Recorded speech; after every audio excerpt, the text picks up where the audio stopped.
A pleasant welcome to Dublin. It is Intervarsity Day between UCD and the University of Limerick in this American football matchup. Good afternoon or good morning if you're joining us from the United States. I'm Max Walpoff. I'm joined alongside by Alex Kusmarek, my starting safety. Alex, these teams have a lot of history together in the Premier Division of American Football Ireland. UCD finishing second in the regular season and winning the Shamrock Bowl, whereas Limerick finished seventh, barely able to stay in the Premier Division. Yeah, it was two very different seasons for these teams last year. UCD being the champions after quite a big run of success. That's been the second national championship win for UCD in the past 3 years, and they were runners-up the year before. Whereas with Limerick, they'd come up to the Premier Division for this season, having won what's called Division 1. It would be the second division. So they came up. It was a tougher year for them. They had a very tough start to the year because they were against pretty much all the top teams. But they managed to get a good win over Westmeath Minotaurs, which ended up being the team to get relegated. So,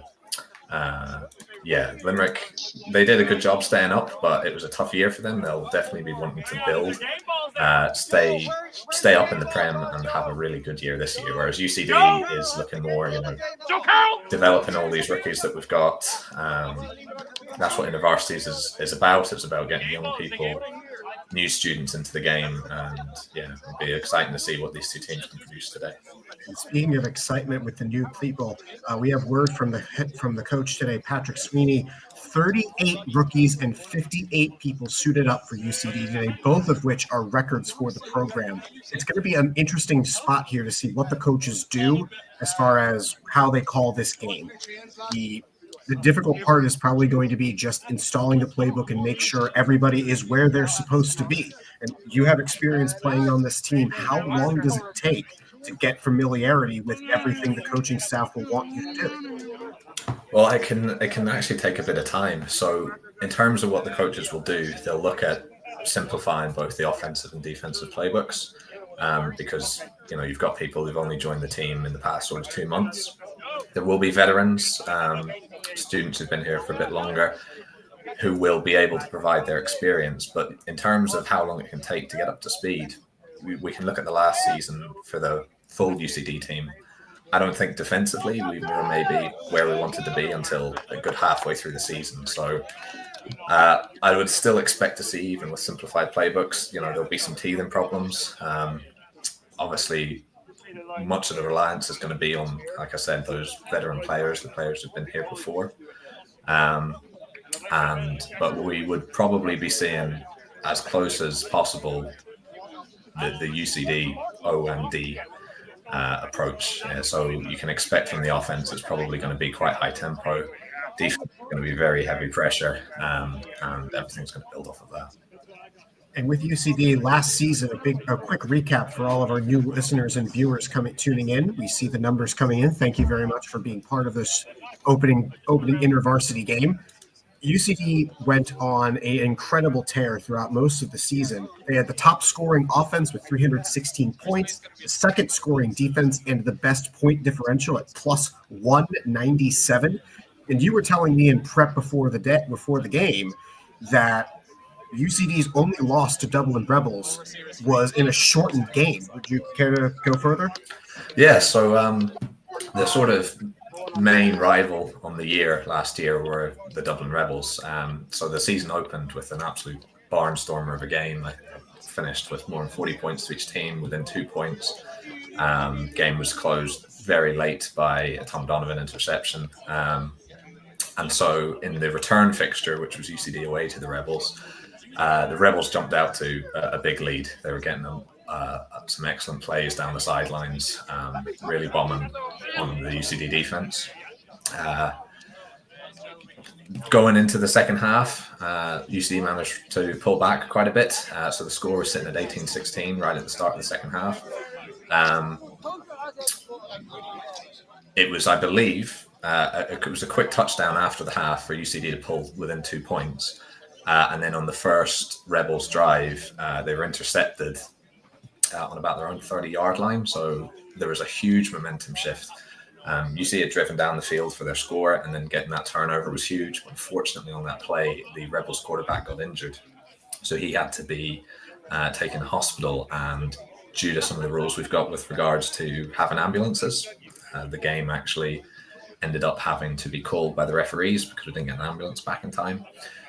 The league decided to hold that result at 18-16 with only about 3 minutes played in the second half. So I think the whole team felt a little hard done by with that result because certainly with that switch in momentum, everyone was feeling that was a game that we very much were going to win. And that sort of became, I guess, the one blemish on what otherwise was close to a perfect season.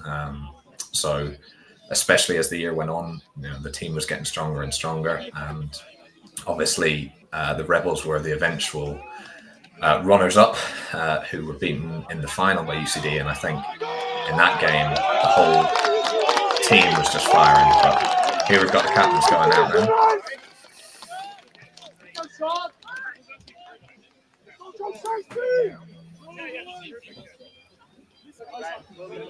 Captains today for UCD are Joe Carroll, Isaiah, pardon me while I get his pronunciation, Pajimula, Sean O'Brien, and Mike Harvey are captains for UCD.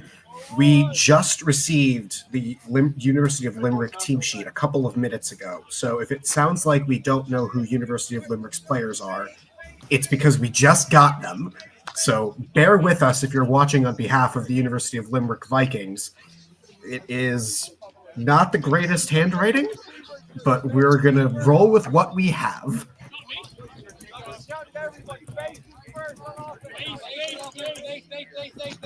So a lot of things are going to be familiar to American football viewers tuning in from the United States. However, there will be 12-minute quarters, not 15.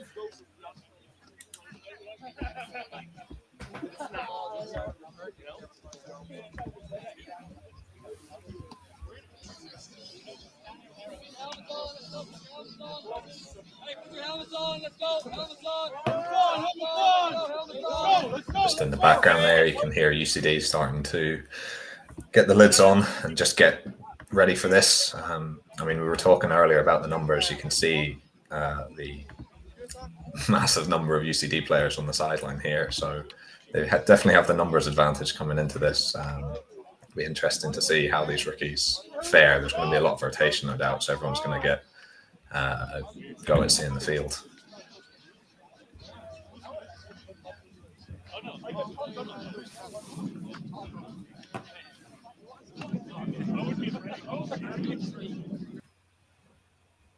Oh, no. Oh, dear. All right. Let me make sure that they know that.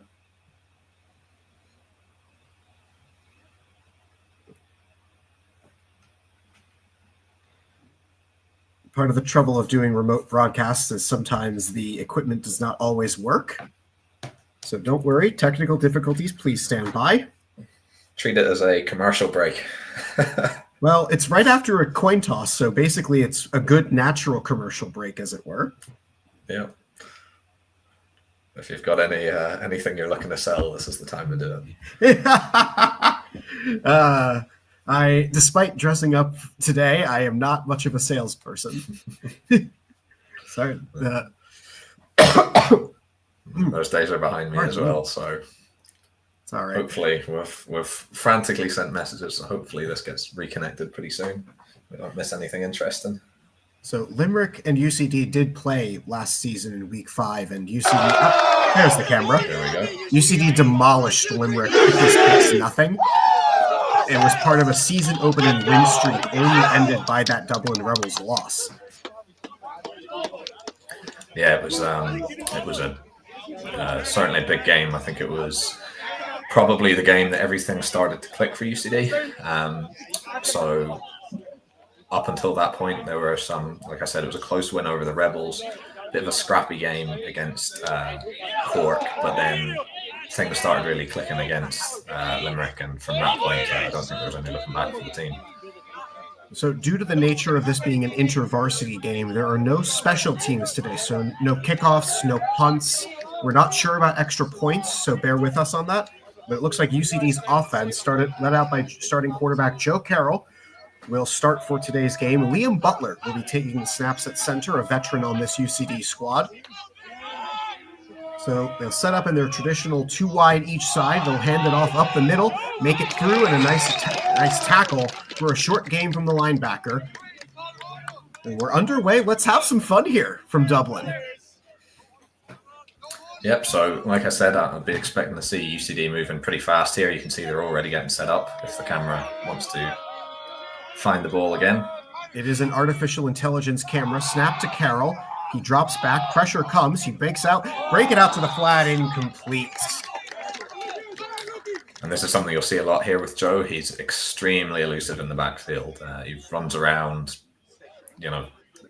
broken pocket is no issue to him. So I'd be expecting him to make a lot of moves out there in the backfield.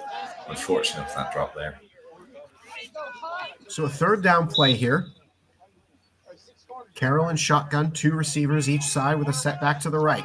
Takes the snap, pressure is light. He'll opt to run, get through, and he'll break it outside. Running to the sideline, gets the first down and 20 yards. There we go, Joey Cool. Like I said, he's got those legs and he will run. He's very dangerous on the ground. Last year, I think he actually finished the season with something like 5 carries for 4 touchdowns and 200 yards or something ridiculous like that. Every time he took off with the ball, he was dangerous. Down counter gets reset at the plus 49. 2 in the backfield. Carroll takes the snap, and he is met in the backfield, gets it out, and an incomplete pass saves UCD from the sack and the loss of yards. As Carroll slow to get up on that sack, officials will call for a timeout here. As already, on just the 4th play from scrimmage, Joe Carroll is down on the ground. I think that might be a lineman. It is. The camera doesn't want to look at it, but he had a 5 on the front of his jersey, I believe. My apologies. So, if the camera gets turned, eventually, we will see. Looks like that's number 56, Alton Conroy, who's coming off. I misspoke about who was down. That is my apologies. Handoff here to Pajimula. Pajimula breaking free, breaking off tackle. Close to that first down marker. And it looks like he is first down. He's got it. Some great moves there by that man.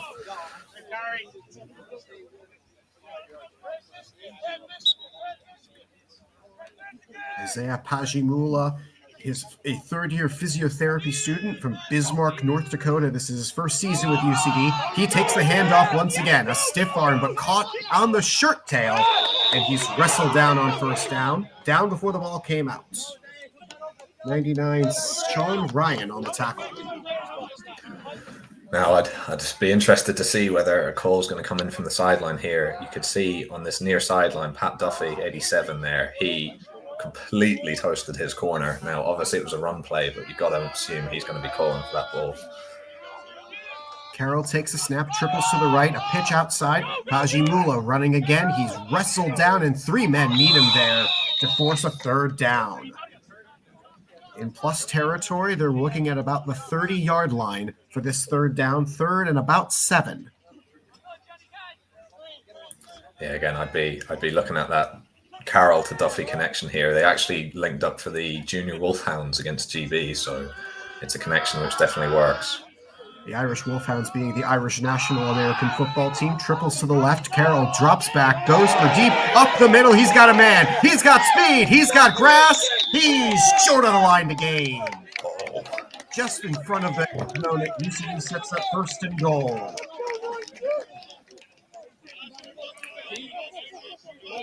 Not sure who that was on the catch. It was maybe Arun Sen out of the slot. Looks like 12, Jefferson Freeman. That's a great name. Snap. Carroll hands it off. No, he fakes it, and he'll take a sack, but he'll flip it a bit forward. Will they call that a forward pass? Yes, they will. Saving the yards again as he throws out of a sack. You can see the speed this UCD offense is trying to function at. They just want to keep the ball moving as quickly as possible. 2nd and goal. UCD resets itself with 2 in the backfield, 1 receiver out to the right, 3 to the left. Snap. Handoff up the middle, and Hajimura scores. UCD's on score, touchdown. That's Cooper McQueen, I think, number 30.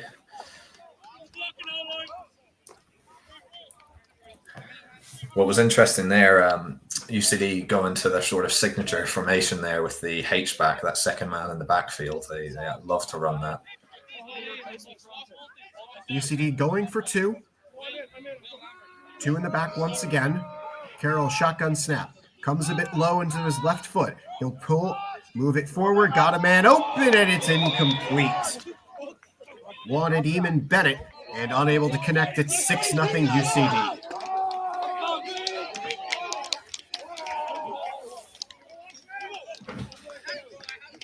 Okay, the defense is coming on now.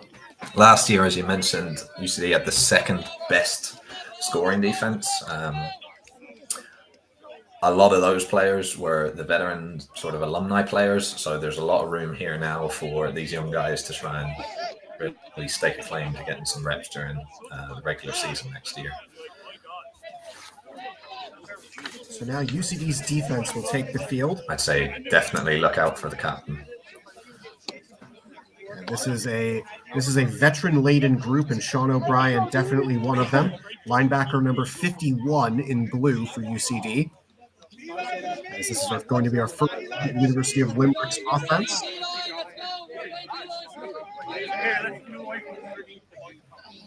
There's already a 6-0 lead here for UCD on this intervarsity scrimmage. We thank everybody for joining us again.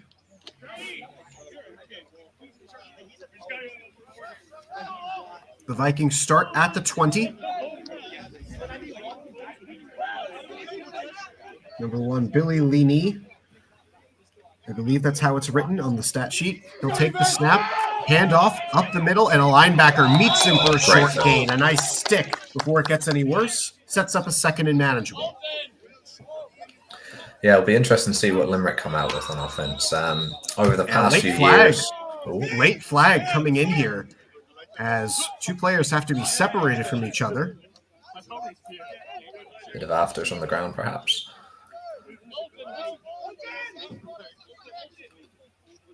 Trying to hear if I can hear the white hat referee, and I'm unable to do so, but it is a UCD penalty after the play. And they will march off the 15 yards for an automatic first down. Tough break for UCD's defense. They had a great stop on that first play, but after the whistle movement costs them some field position.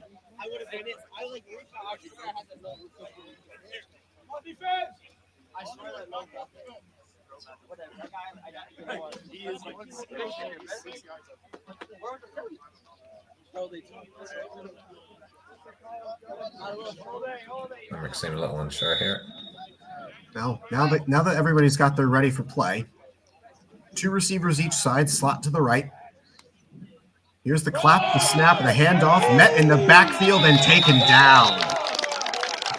UCD comes up and makes up for some of that penalty yardage, dropping him for a loss of about 3. Yeah, it'll be interesting to see what Limerick come out with, because typically in the past few years they had quite a talismanic quarterback, Finn O'Donovan, who was very much a Kyler Murray-esque QB back there. He's no longer with the team. He's moved on, so I'm interested to see what they come out with.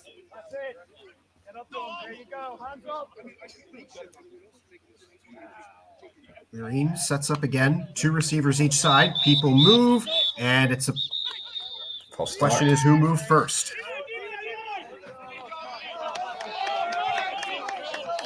UCD is going to take this penalty opportunity to bring in some of their new players. Finn Bruton coming in as long as this line change.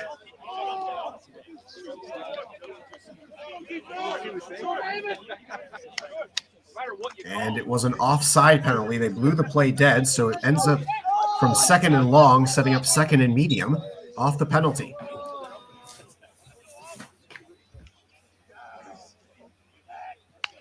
Looks like man coverage across the board. UCD brings pressure on the quarterback keeper, and he is wrestled down to the ground.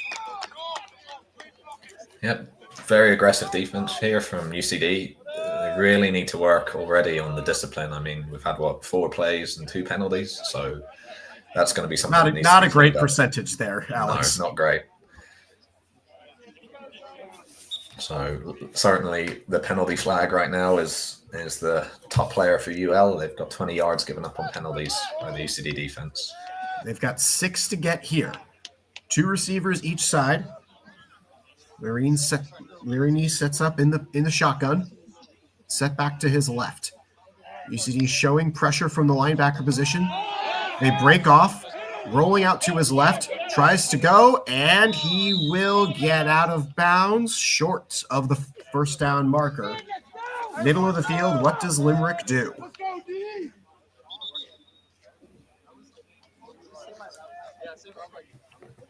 Uh-oh, we have another penalty.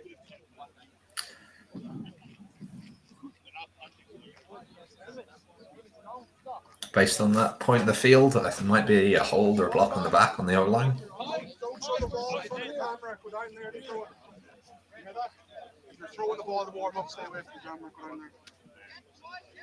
Some words there from Paddy Sweeney, making sure that the camera doesn't follow the ball on the sideline.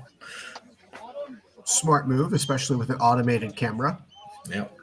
And it looks like the captains are going to be brought in here to chat from our referee today. It has been a noticeably chippy moment here with UCD on defense, so probably just trying to talk the guys down.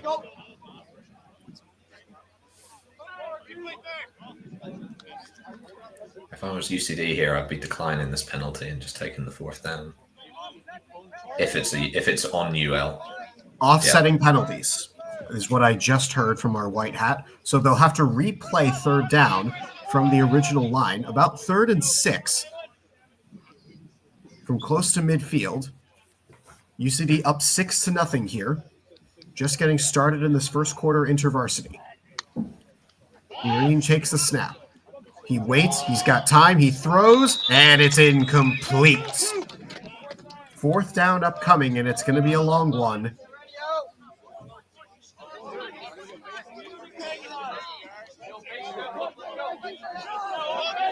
And it looks like Limerick declares a punt. So UCD will get the ball on the automatic march off.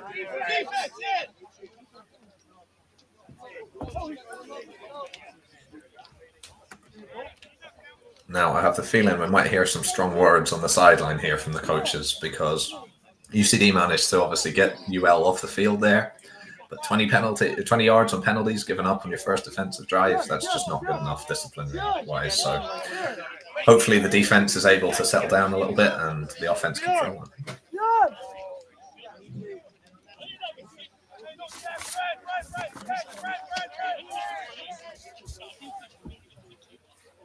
UCD's offense will be set up at about the 22 on the automatic punt march off. 3 receivers to the left, 1 to the right. Low snap comes in. Carroll rolls to his left, rolls to his right, backs up into the end zone, throws a ball out.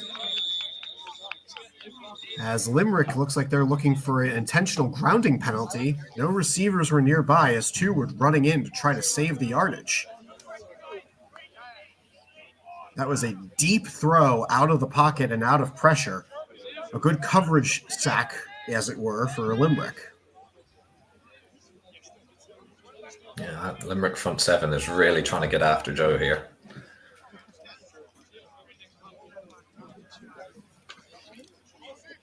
So it ends up just being an incomplete pass, 2nd and 10. UCD again sets up with 3 to the left, 1 to the right. Here's the snap, the handoff, up the middle comes again.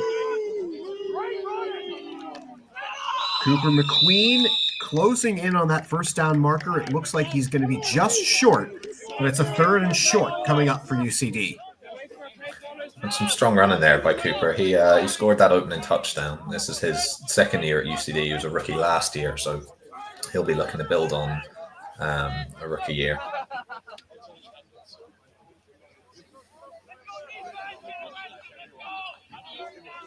Three receivers to the right, on the far hash on the left. Carroll takes a snap. Limerick brings pressure off the left side. He's got the ball, and he is going to be wrestled all the way down. A deep loss for UCD on third down. That's a huge sack by Limerick. And that's one thing you do tend to find with these Limerick teams is they're always very athletic. They're very, very fast. The ball, very physical. Number 55, Noel McMahon, among those in the grouping on that sack. As is another automatic punt.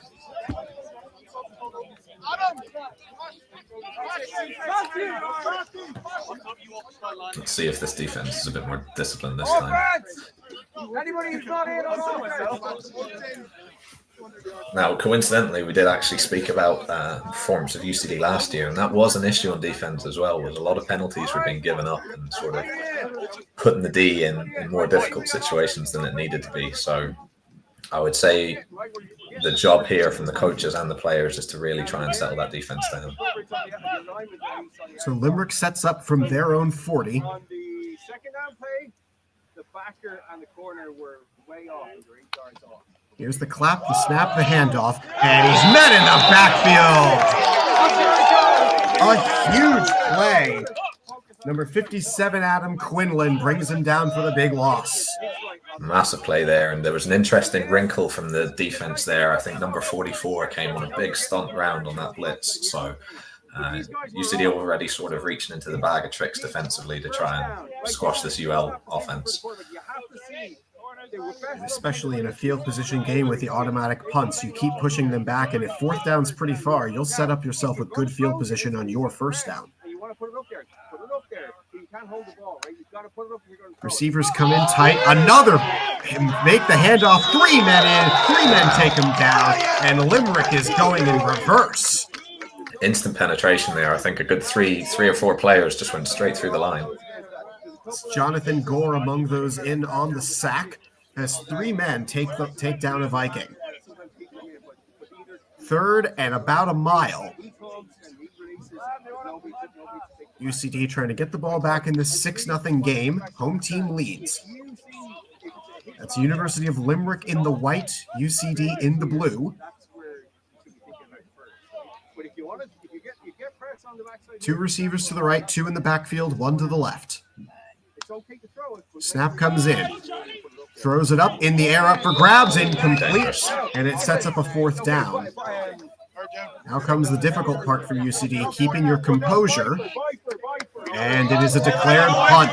So the defense does their job and forces 3 negative plays in a row. Yeah, now both these teams are really just trying to throw pressure at each other's offenses. I mean, both these quarterbacks are already under quite a lot of duress back there.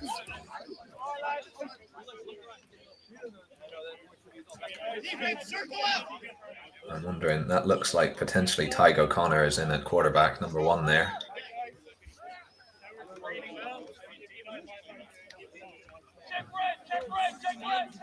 Yeah, I believe that's Tyg in the white helmet.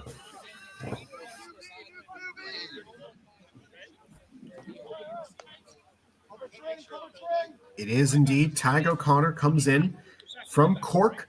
He's already spent 1 season on UCD's team. He's in an engineering program. 5 years of experience playing American football. Got the handoff here to Paji Mula, who's got some room up the right side. He's getting to midfield, and he's taken down.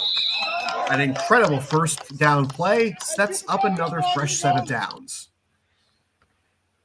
And we've got a commercial break.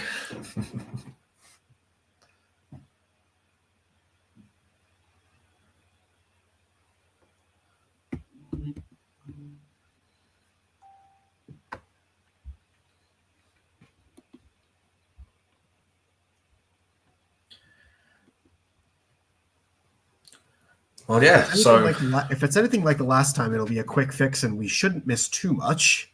Yeah, I imagine it's just a signal thing. But certainly, yeah, it's quite an active start to this game. Both teams are really trying to get at each other. You can see there's a lot of athleticism on the field already. And that first down play, number 1.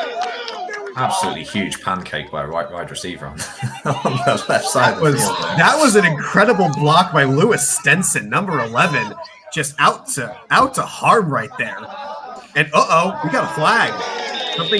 Something number 9 for Limerick said is going to put him in the naughty book. That is Leo O'Connor for Limerick.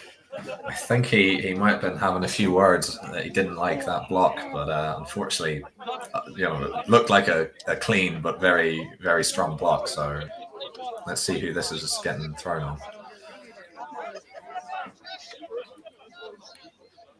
See how many yards that adds. It was a good run by Pajimula on first down. However, with the penalty being after the play, here comes extra yards for UCD to set them up close to the red zone.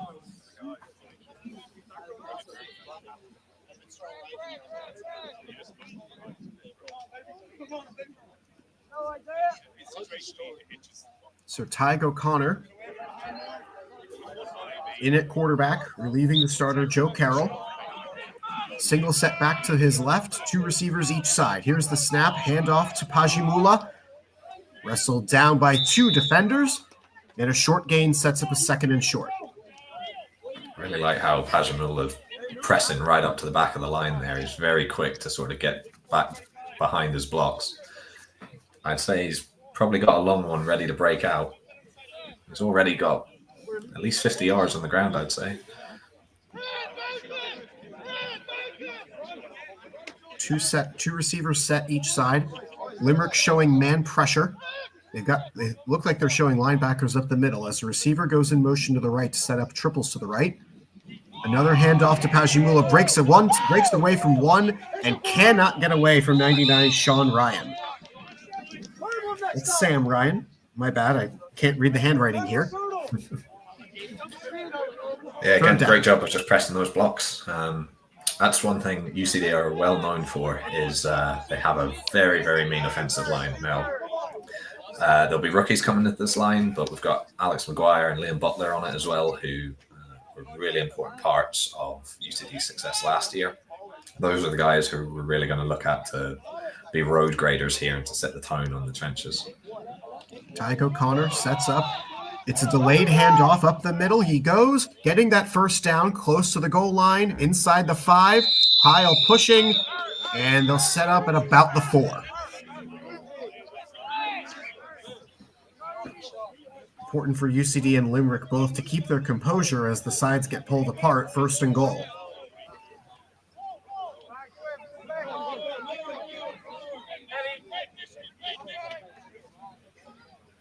UCD staring over at their coaches on the sideline, trying to get the play.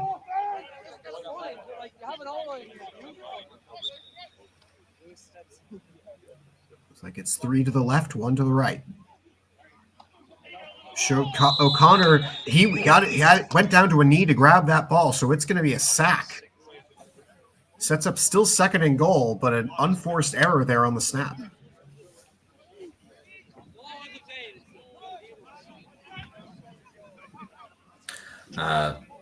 Talking about snaps, last year there was Graham Jenkinson playing center for UCD. He was absolutely automatic with those. Always important to have that first exchange be a good one. McGuire sends it right back to Tyg O'Connor. He's got a few men open up over the middle, and it's incomplete, broken up. And it sets up a 3rd and goal. Lewis Stenson couldn't get a hand on that, so he goes from the right to the left, and they'll set up again. UCD closing in on more points here in this 6-0 game. 2 in the backfield. O'Connor back to pass. O'Connor stepping up, climbing the pocket. He's going to run for it, and he is down at the 2. 4th down here. Curious what the call is here. UCD's pretty much going for it, right? Oh, most certainly.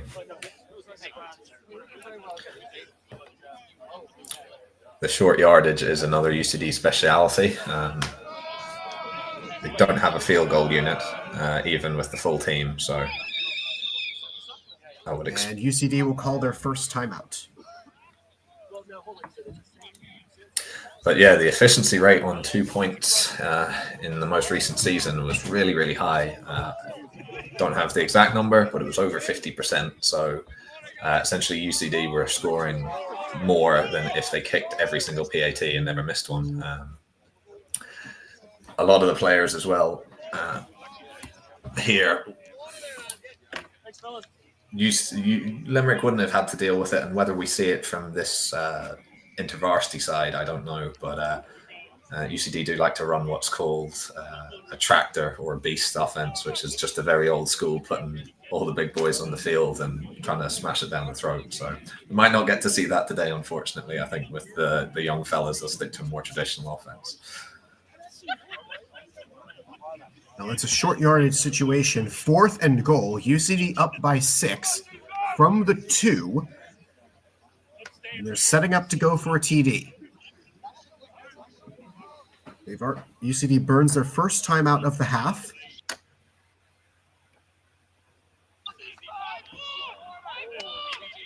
We almost lost the camera, but we're back. Snap, handoff, Pajimula runs to the outside, and he's in! Touchdown! Beat Isaiah.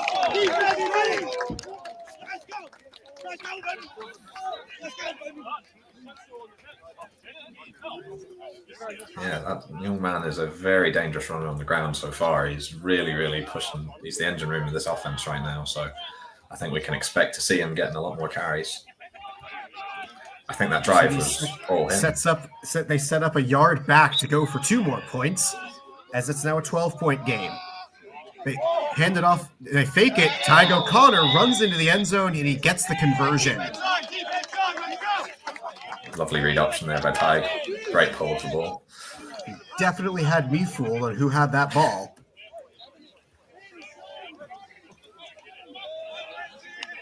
Sets up a 14-0 lead.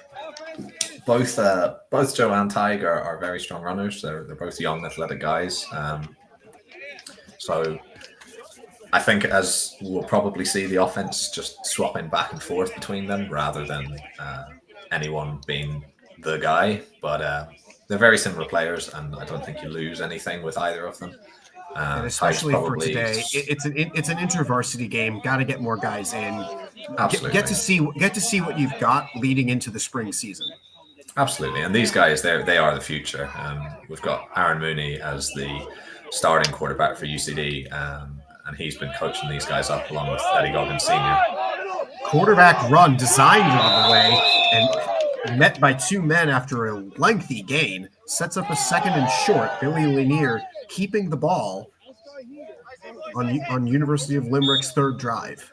It was a great job there. I think there was Owen Corrigan at corner, just setting the edge, just being disciplined to sit out there and not get sucked inside. Flag on UCD, or is that change of quarter? Nope. Change of quarter. I think it is a change of quarter. So first quarter ends, it is 14-0. UCD on top as the teams will switch sides in these 12-minute quarters.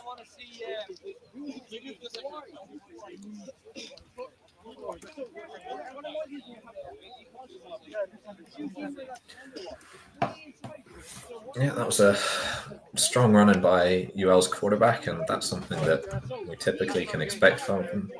Over the past 10 years, they've had a number of really good QBs. Like I mentioned before, Finn O'Donovan, very elusive. They previously had Raymond Burke as well. Now with South Dublin, he was a very dangerous quarterback. So they do have a tendency to produce some very athletic guys in the pocket. Limerick down 2 scores entering this second quarter. We again thank you for joining us here on UCD American Football Intervarsity. University of Limerick in the white. They are on offense down by 14. Second quarter just getting underway. UCD in the blue with white numbers and blue helmets mostly.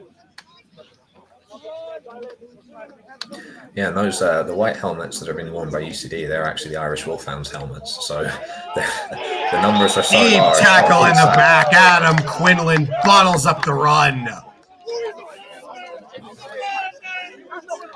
But yes, so it's a nice problem to have, but actually the numbers of rookies we've got at the moment are so large that we're having to take the extra helmets from the Irish Wolfhounds players on the squad because I think we ran out of team helmets. So that's why you're going to see some white helmets with green logos on the UCD side. 58 players suiting up today for UCD, a school record, including a record for new players. It's a bright future here for UCD's American football team. Here on this third down after a negative play. Limerick's third drive, they've yet to get it beyond the 50 on anything but penalties. Grenier sets up, deep ball down the sideline. He's got a man deep down the field and bottled up just before it gets too far. Mike Harvey on the tackle. Yeah, lost contained there by the UCD defensive end, unfortunately. Quarterback made a great throw getting out of the pocket. That tackle there was by the captain, Hollywood, Mike Harvey. He's going to be really, really instrumental in making sure Limerick aren't getting those sort of passes. And it was a great job to get across and make that tackle. Best field position so far, as I believe the guy who made that catch is limping off the field. So Limerick sets up for a reset with the new players on. If anyone sees me looking down at my phone, it's because I'm trying to read the Limerick team sheets, and it's handwritten, and my eyes do not tell me who everybody is.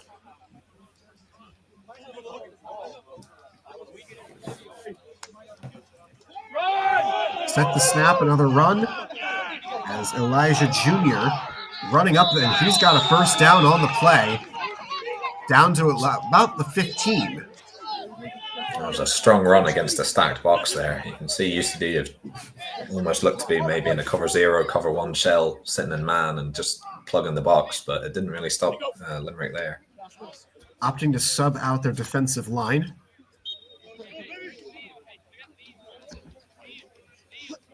As Limerick resets with 2 receivers to the left and 2 receivers right on the far right hash.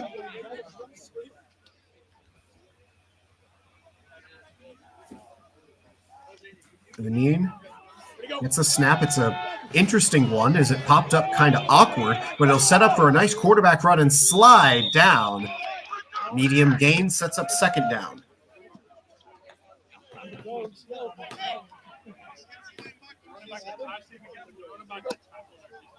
It's interesting to see how I think Limerick have done exactly what they needed to here. They went 2 scores down, but they had that massive passing play, and now they're just building on that momentum, really pushing here. So it'll be interesting to see if the UCD defense and maybe reeling a wee bit from that long play. So now's the time. Can they run bend, don't break here? 2 receivers set each side, slot to the left, slot to the right. Lenine waits, gets the ball in a high arcing snap once again, and he fakes the pitch and it goes down on the ground. Ball's rolling out of bounds. UCD nearly a momentum-killing turnover, but instead it just sets up third down. Yeah, it was well played by the edge guys for UCD. They didn't bite outside too early on that option. They sort of forced the QB to press up to them, and then he rushed that pitch. You know, you'd love to be able to get your hands on that and turn it over, but that's got to help them settle down a wee bit. Paddy Ryan waiting for his last instructions. That's number 10 in the white. He'll set up in the backfield with Elijah Jr. Lenine waits for the snap. 1 receiver left, 2 receivers to the right. Here's the snap, throw over the middle on the flat, and bottled up before the first down. It's now 4th down. What does Limerick do here? Well, God, 4th down territory. I think we've got to go for it here. Yeah, they're down 2 scores, 14-0. UCD leads. First drive of the second quarter. It does look like they've got the opportunity here to still pick up a first down as well.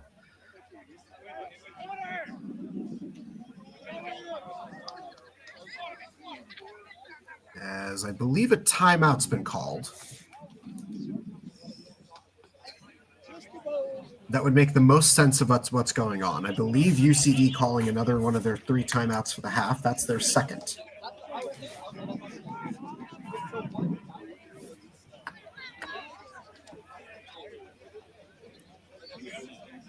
So it's a 4th and short coming up for University of Limerick inside the red zone. UCD leading by 14.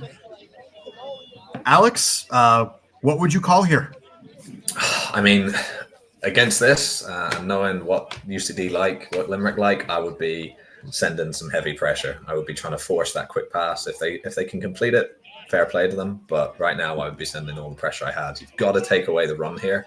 They only need 5 or 6 yards, and that'll be a first down. They'd have another 4 goes at the end zone. So I'd be sending the house here. Get that pressure, cause a bit of fear. Yeah, it's a 4th down outside the 5. Do not need to get a touchdown to get the first down. Limerick will again set up with 4 wide and 1 in the backfield.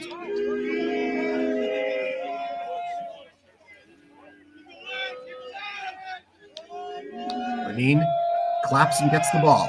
He'll roll out right, fake, stutter step, throw to the middle, and incomplete. Oh.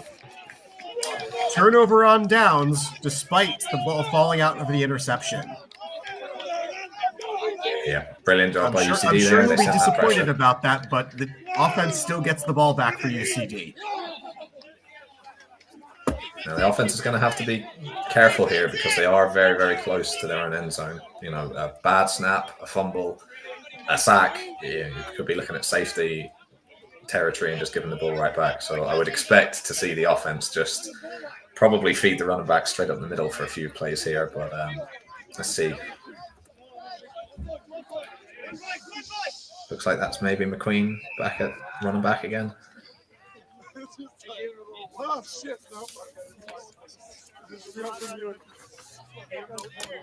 UCD still up 14-0. And UCD, an unforced error personnel, forces them to call their 3rd and final timeout of the half. So UCD out of timeouts here for the rest of the half. They are up 14-0 as team not even heading over to the sideline. They're just making sure they have the right personnel for their Cobra formation. As we could hear on the sideline, and UCD's defense definitely getting a talking to now.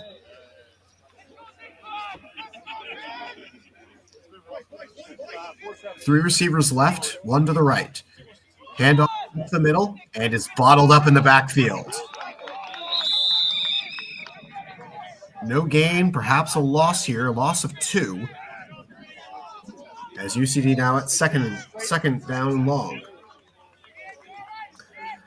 UCD, they're coming out in the trips, but they haven't used it that much. So I am wondering how much of that is to try and spread Limerick out and catch them napping. But so far, they've kept pretty honest to it.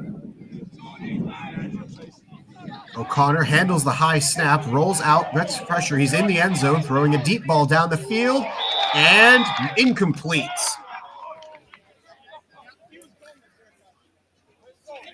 Unfortunate there. That guy wide open, but just great pressure in his face from UL.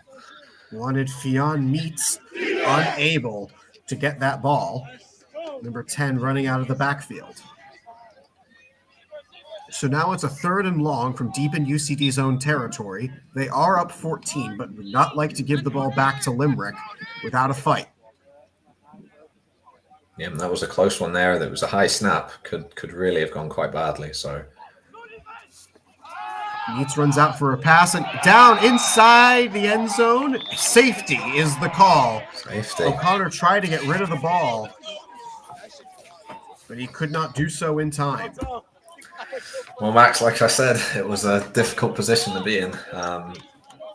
Limerick are really pinning their ears back to get after the QB here. So UCD offense has seen a lot of positive yardage on the ground, even against that sort of nasty front that's coming at them. So they were a little bit backed up there, which I think really sort of cut down on the options. But it'll be interesting to see where this will be an elected for punt. So be the ball back to Limerick, but I'm not sure where from. 25? I'm not sure either. They've started at the 20 for each of the post-scoring drives, but with the fact that it's a safety punt, I'm not sure where they'll choose to spot the team here. As offense and defense have switched, University of Limerick will be on their 4th drive of the game, now on the board courtesy of their defense, and they'll put them at the 20 as if nothing was different. just like Very well. touchback. It's probably worth noting that something you see quite a lot in this Irish league is because rugby fields are used for a lot of the games and they're a bit shorter, this is actually a 90-yard field. So it's not a full 100 yards. Some places do what's called the IFAF yard, which is the international yard, and it's like 0.9 of a yard. So a 90-yard field is measured out as 100 yards, but in this case, it's just a 90-yard field. So the marking at the 50 is actually the 45? Yes, you've got it jumps from the 40 to the 50 over 5 yards. So you can actually see there, though, on the opposite side of the field. Thank you for pointing that out. I saw that in the AFI Championship as Leanan fakes the handoff, runs outside, and he's wrestled to the ground. Incredible pursuit by Liam Poulsen, and a flag comes out late. There, 2 flags now. I saw that by that guy. I saw that in the championship game that UCD won, that it was a 90-yard field with 45 marked at midfield. It took a bit of adjusting for my eyes to realize that, especially the 86-yard run by Tom Donovan was not 96 yards. Yep. It takes a second. It takes a second for the eyes to adjust to that, especially after so many years of watching exclusively American-based American football. Yep. I know. I mean, those 10 yards can make a difference when you think of how many times a team is stopped within 10 yards of the end zone. Like, it does make a difference to how the game is played, especially with things like punts and field goals. You don't have to go that far to be in a good position to get a field goal, but a lot of teams don't have field goal units or field goal kickers.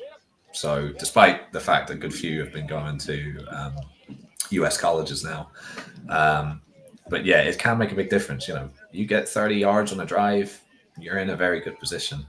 And as well for things like coffin corners on punts, that short field can come in really handy. If you've got a bit of wind behind you, you'll see Irish punters who completely flip the field because it just doesn't have to go quite as far. The referees and officials are still talking about the resulting penalties after the Liam Poulsen tackle. It was a negative play for UCD on Limerick's 4th drive here. UCD leads 14-2. And curious to see what the result is here after this penalty, because if it's on UCD, it's yet another penalty on this defensive unit. Yeah, which has been somewhat of a theme here to start this game. Yeah, I think I'd be interested to see what they call here, because it looked like maybe after his sack there, Liam, the UCD player, maybe got up and had a few words. There was no flag at that point, but there were big Sean O'Brien and Billy Lenine will go to the white hat and chat about what is going on, what's going to happen here before penalties are announced. There is a microphone on our automated camera, so we'll try to see if we can hear what the call is when he announces it to the home sideline. But right now, it's just a captain's meeting. This is another feature of Irish football, is the referee conventions. They do tend to appear every game. As long as it doesn't turn into something like what happened with the Spirit Squad, where you have an air horn and sometimes you just need to blow the air horn to break it up. Yeah, that's an extremely old WWE reference. I don't expect many in our audience to understand, but I thought it was funny. Well, interestingly enough, in the national championship, I believe the sideline got told they had to be quiet because they were too noisy for the referees to have their discussion over. So we've had a little bit of that. I think there are rules against making manufactured noise on the sideline. So I haven't heard any air horns or vuvuzelas or anything here. As one of, I believe the down judge is trying to spot where this ball is going to go. Yeah, it looks like that's the ball getting pushed backwards. So it's maybe, I would say, maybe unnecessary roughness on Limerick for those shoves after the play. They were pretty obvious on camera. The automated camera is now picking up the rugby balls on the opposite pitch. So that's just great.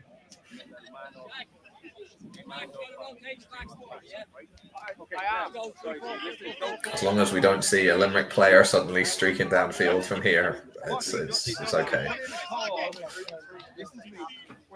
So a major negative play by Liam Poulsen results in yet more yardage back on Limerick as they go from inside their own 10. It looks like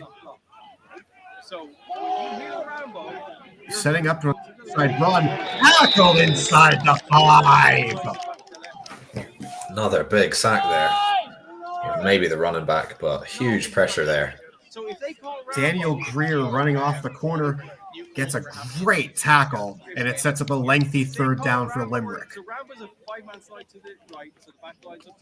You can see the whole UCD D line swapping in and out, and that's something that, again, the full senior team does, and it can be very demoralizing, especially if you're a smaller squad. When you come up against UCD and every 3 plays, the entire D line swaps, and you know you're going up against a fresh player, it'll be quite tough. So UCD are going to still try and use that here to really put that pressure on Limerick. I would imagine, haven't been checking the numbers too much, but Limerick might be playing some guys both ways. So how much tiredness is going to become a factor in this sort of late second quarter into the second half. Missed on the sack. Rolling out, and it is incomplete. Great pressure from Iona Shipper as the drive stalls deep in Limerick's end, and they'll have to declare a punt. I say number 4 for UCD probably needs to watch out. It looks like he was given a bit of business after that play there, and the referees will flag. Yeah, Ioian Shipper on that pressure, a first-year computer science student. This is his first year on the UCD squad, and he does not have American football experience, if you can believe it. Well, you see that a lot. I mean, some of the players who come in are just so talented without any experience. And I mean, last year we had Joe Carroll at QB, certainly. There was Torin Murray as well, Aver Lombard, and the carryover from the other sports that might be playing. When you get a young athletic guy with good size, good speed, physicality, they can really make some great plays early on in their careers.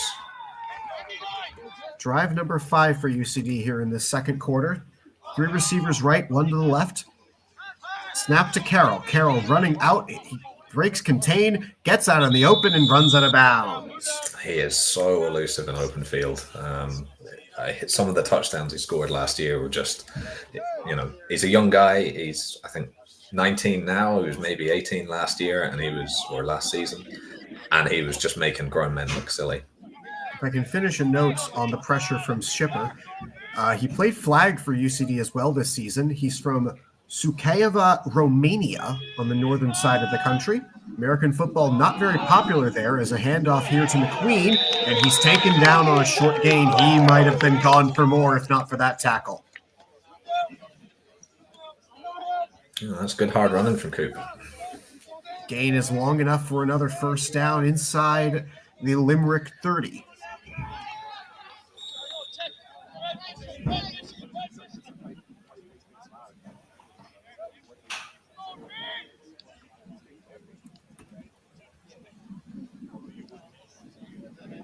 Carroll subs in the Dublin native.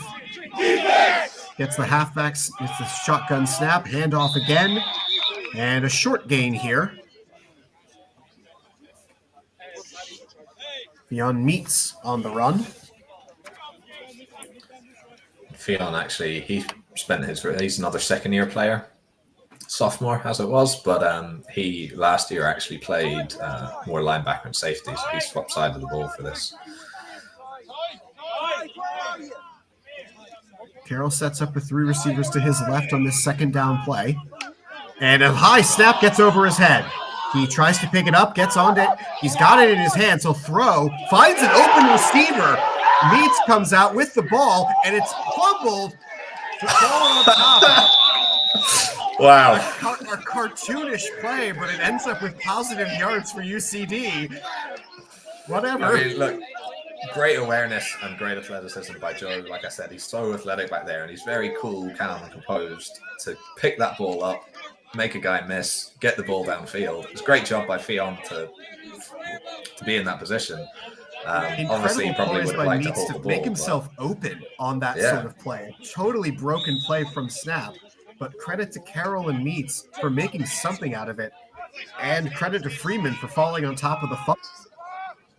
And Queen, this was a little bit more traditional type of football play as it's a short game set up here, 2nd and down. They can get a first down without a TD. Yeah, it's brilliant. That was brilliant work, I think, by the offense to sort of stay busy and stay active. You can see with young guys, a lot of the time they sort of switch off if something's going badly, but people stayed active there, and it ended up very positive for UCD. I'm Max Walpoff. That's Alex Kusmarek, Shamrock winning safety for the UCD team. As Joe Carroll sets up in the shotgun, 2 receivers each side, McQueen in the backfield. He's got the snap. He'll throw to the flat, looking for an inside the end zone. Touchdown, UCD. Pat Duffy gets in for 6. Now, I mentioned earlier that connection, Carroll to Duffy. That is the exact touchdown, the exact sort of play that they scored against the GB under-19 team for the Wolfhounds, the junior Wolfhounds. So that connection, that Joe chucking it up there for Pat, it's proven very effective, and it's worked again here today. If anybody is noticing, I'm going off screen. I'm typing out what happens on these drives on a separate computer. So if I shift in your screen to the left and my screen to the right, it is because I'm writing down something interesting that happened. So Carroll sets up here for the 2-point conversion. 2 men out of the backfield, roll to the right, throw, and it's too far, incomplete.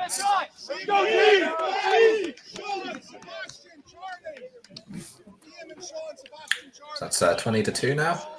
Yes, 20-2 the score. UCD on top of Limerick.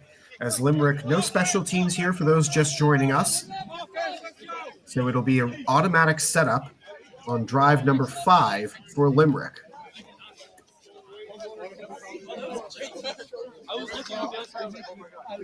I'm just taking a little peek at the YouTube live chat here. There is a question saying, is only current students allowed in this, or do either team have alumni playing? Alex, would you like to answer that, sir, who told me the answer to that earlier today? Yep, so I can answer that. So no, this would be students only on UCD side anyway. It's a really good opportunity for the UCD team to sort of blood the rookies early in the university year. Snap comes in. Lanier's got some time, throws out, and did he get that one? Yes, he did. Good catch. Good reception. 2nd and short. Nope, first down. Just enough yards. Well done by Patty Ryan. But yeah, when it comes to the regular season and you get the veterans, that's when UCD sort of bring their alumni to bear. So I myself am an alumni. I did my master's there 3 years ago now.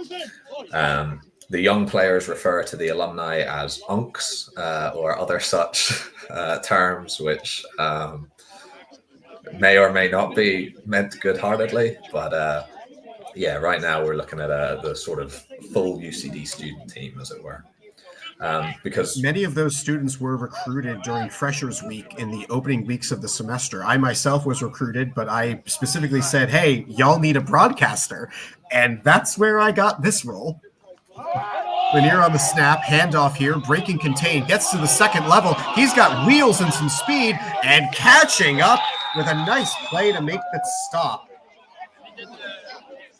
That's another big play by Limerick there. So they haven't really been able to move the ball as methodically as UCD have, but that's 2 huge plays, and I don't think UCD have managed to produce such an explosive play. Obviously on UL's one of their previous drives, they had the long pass, and now that's a really long run to flip the field. The field flipping run sets up Limerick with good field position. The last time they had better field position, they ended up turning the ball over on downs on a 4th down play inside their own 10, inside the 10. Here's the snap. UCD bringing pressure. Lanier escapes, not for very long. A short gain, but a nice hold allows UCD to set up 2nd down. So there's a player coming off injured there. Might be Eamon Bennett.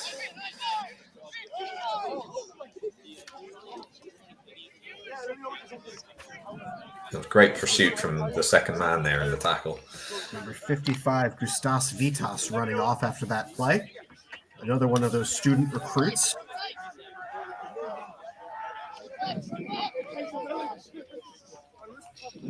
Two receivers each side, a set back in the pistol snap. High arcing snap, blitz off the end. Down he goes! Huge sack.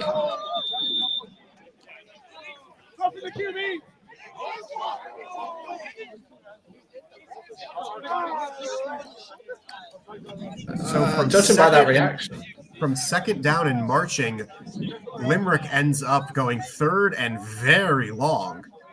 As yes, there is a flag on the play, as we now see it coming into camera view, and they will march off the yards, roughing the passer. That's an interesting call. Yeah. I don't think the ball ever came out there either, so unless he had him around the back of his jersey or his helmet or something. You know, it might have been a different penalty than roughing the passer. I saw a hold, so it may have been something in the secondary, which is interesting considering where the flag was placed.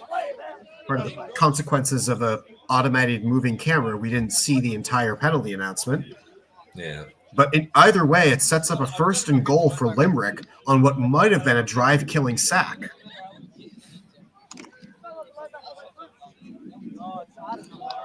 So from third and forever, it's 1st and goal for Limerick. UCD Limerick leads has this. 20-2. There's number 2 back in the backfield. He was running hard in his carries earlier on in the game. Yeah, that's Elijah Jr., and he'll set up for the blitz pickup. Ball goes all the way out, and the signal is incomplete. Despite the fact that we couldn't see it, we can see the signal.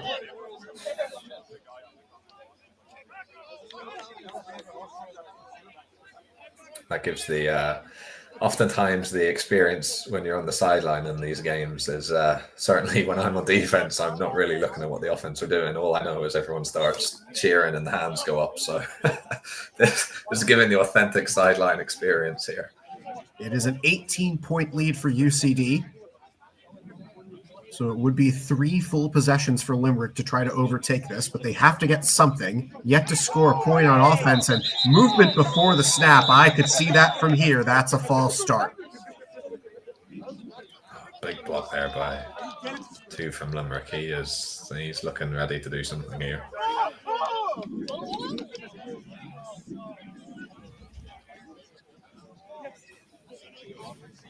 That will now set up 2nd and goal from outside the 10.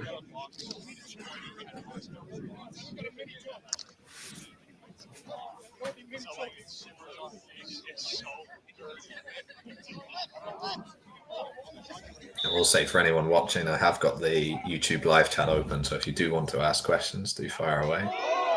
Here comes that run, and Elijah's taken down on the play.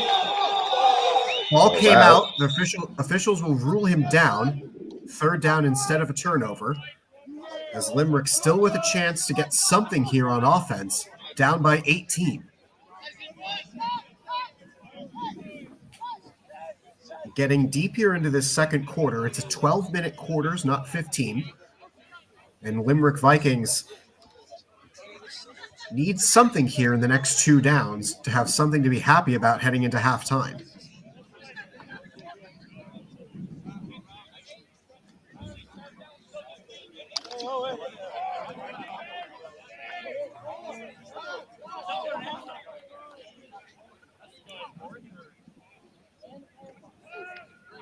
Hopefully 2 in the nothing backfield. interesting's happening on the far side of the field. 2 in the backfield, 1 to the left, 2 to the right. Lanier is sacked on the play.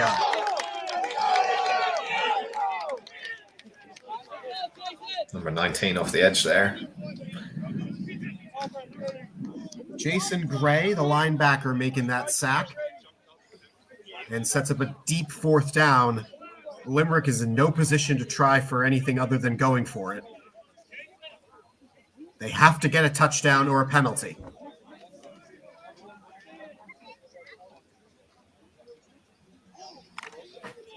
Well, they've had some luck with penalties so far, so they might be banking on that.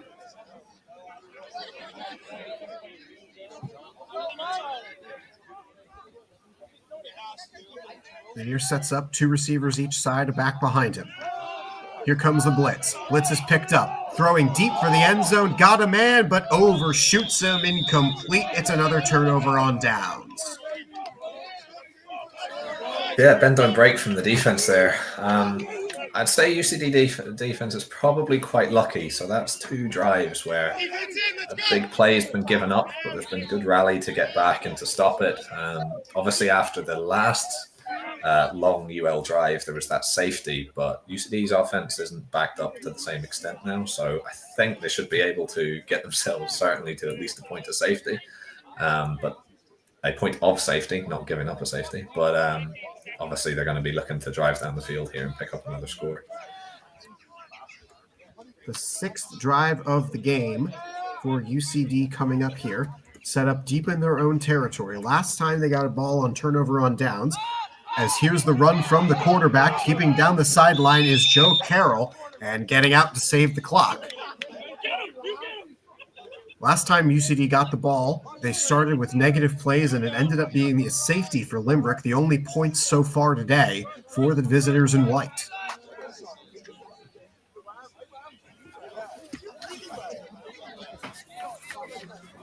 UCD is out of timeouts. They burned all 3 of them here in this first half. Carroll takes the snap in shotgun, rushes on for 4. He breaks contain, gets out, stays behind the line of scrimmage, throws it down the field, and no. Incomplete is the signal from the back judge. Unlucky. He's great at that, Joe. He gets out the field, out of the pocket. He keeps his eyes downfield. It was a pretty accurate throw as well. I think they're probably feeling a bit hard done by not that called the catch. But if it's incomplete, at least the clock is stopped. Turns into just 2nd down. And, of course, it's all right. It's all right. We normally get it right back. So let's see. But yes, well, it's definitely been sort of defensively. I think both these teams, they're looking very similar. It looks like man across the board, and they're sending a lot of pressure. Offensively, it's been 2 very different games. UCD, you can see them moving the ball a bit more in smaller chunk plays, but sort of picking up those first downs.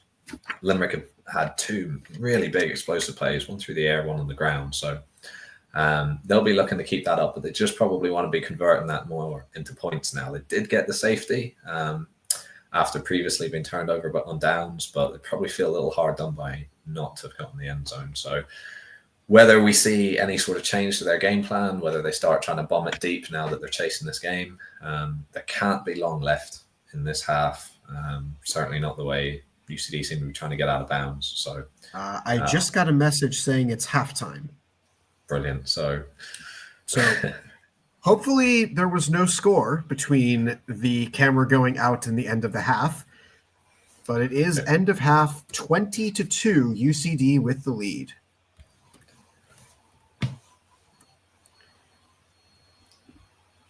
Tell you what, I hope there was no score because it would have been a great score to miss. I just got confirmation from the coach there was no score on that last drive.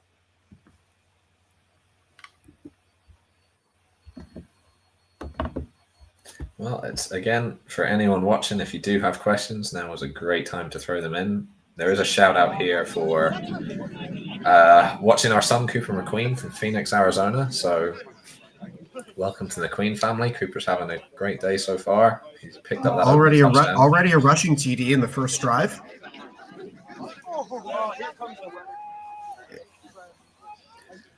And if I'm not mistaken, rain has begun to fall in Dublin. Well, that would be par for the course. Yeah, pretty much.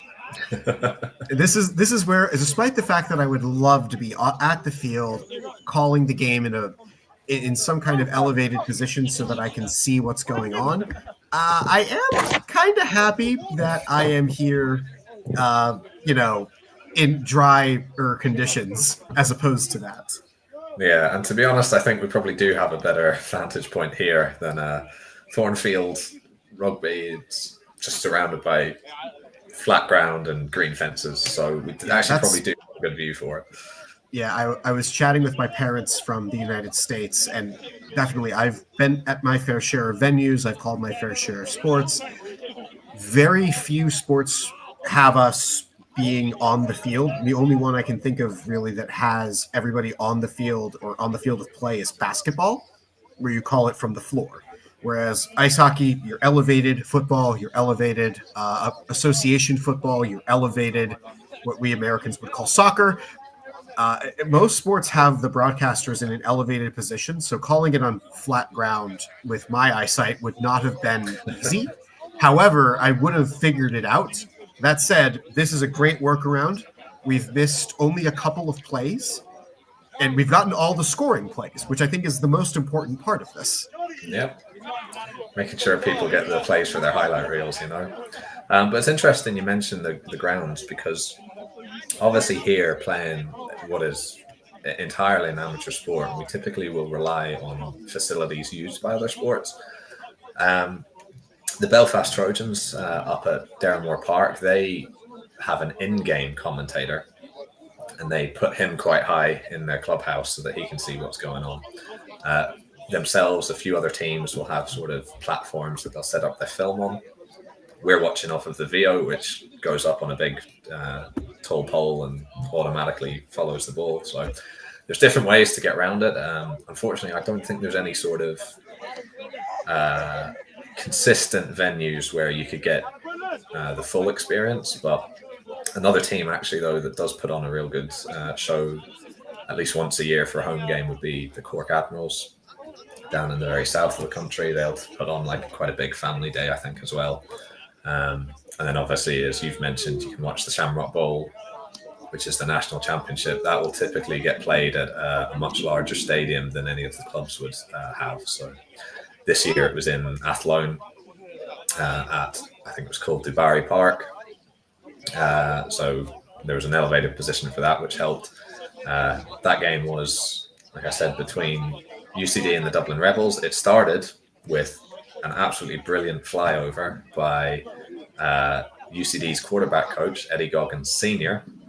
So if you're ever watching that game back and you're wondering why the whole UCD team starts going wild right before kickoff, it's because there was a plane doing aerobatics and drawing a big U in the sky. So yeah, I did see the plane doing the movements, and I thought, is this guy doing something? Because I couldn't quite tell with how zoomed in the camera was what it was trying to do with the writing. So now that I know that, thank goodness I do. I would not have picked that up on commentary. Because nobody informed commentary for that game that was what was going to happen.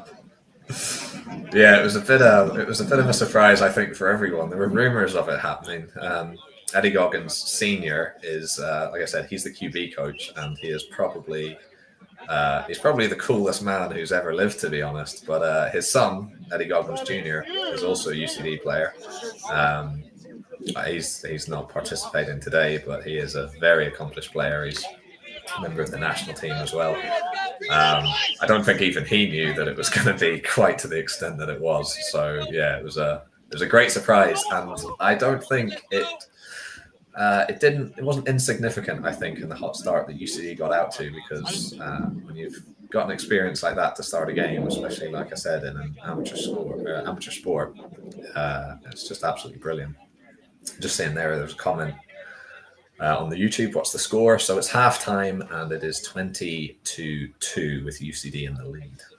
I was just about to say that, so thank you to Edmund for chiming in. Yes, we do not have graphics to update with the score. However, hang on a second. This is me still trying to learn how all of this works. Hang on. There are banners that I can do. Now's the time to experiment. Now this is the time to have some fun at halftime. Sorry. I've been attempting to learn how this works. On top of there it is. There's the halftime score ticker. Hey! Sorry. I'm trying to learn a new streaming platform on top of calling a game with brand new rosters. The Limerick team sheet is on my phone in a digital format in handwriting that's hard to read. And my notes are on a separate computer over here. So apologies to the audience that I haven't been better about using these these incredible tickers that we've got going here. But I am trying to focus more on the game than I am focusing on the presentation of it. There's a reason that there's a division of labor with most broadcasts where there's a producer doing all of that and somebody who's just focused on commentary. Look, I mean, certainly from having playing football in this country now for nearly 10 years, having a stream, that's good enough. Anything beyond having a stream which works is a big positive. So yeah, and you can see there comments from Graham Jenkinson. You're doing a great job, Max, and me apparently. Thanks, Grunk. Alex Kusmeric, my safety. You've been great for me. This has been exactly what I would hope for a first time broadcast with us just talking for the first time this morning. Yep. Well, look, it's been fun so far. This is my audition. Yank the curtain back a bit. This is my audition for whenever other teams are looking at commentator. This is me putting my hand up as well. Obviously, you're going to be the guy for UCD. You've nailed your role down already. So, and listen, I'm just thrilled that UCD as a club has responded to the call for having this more as a regular presentation.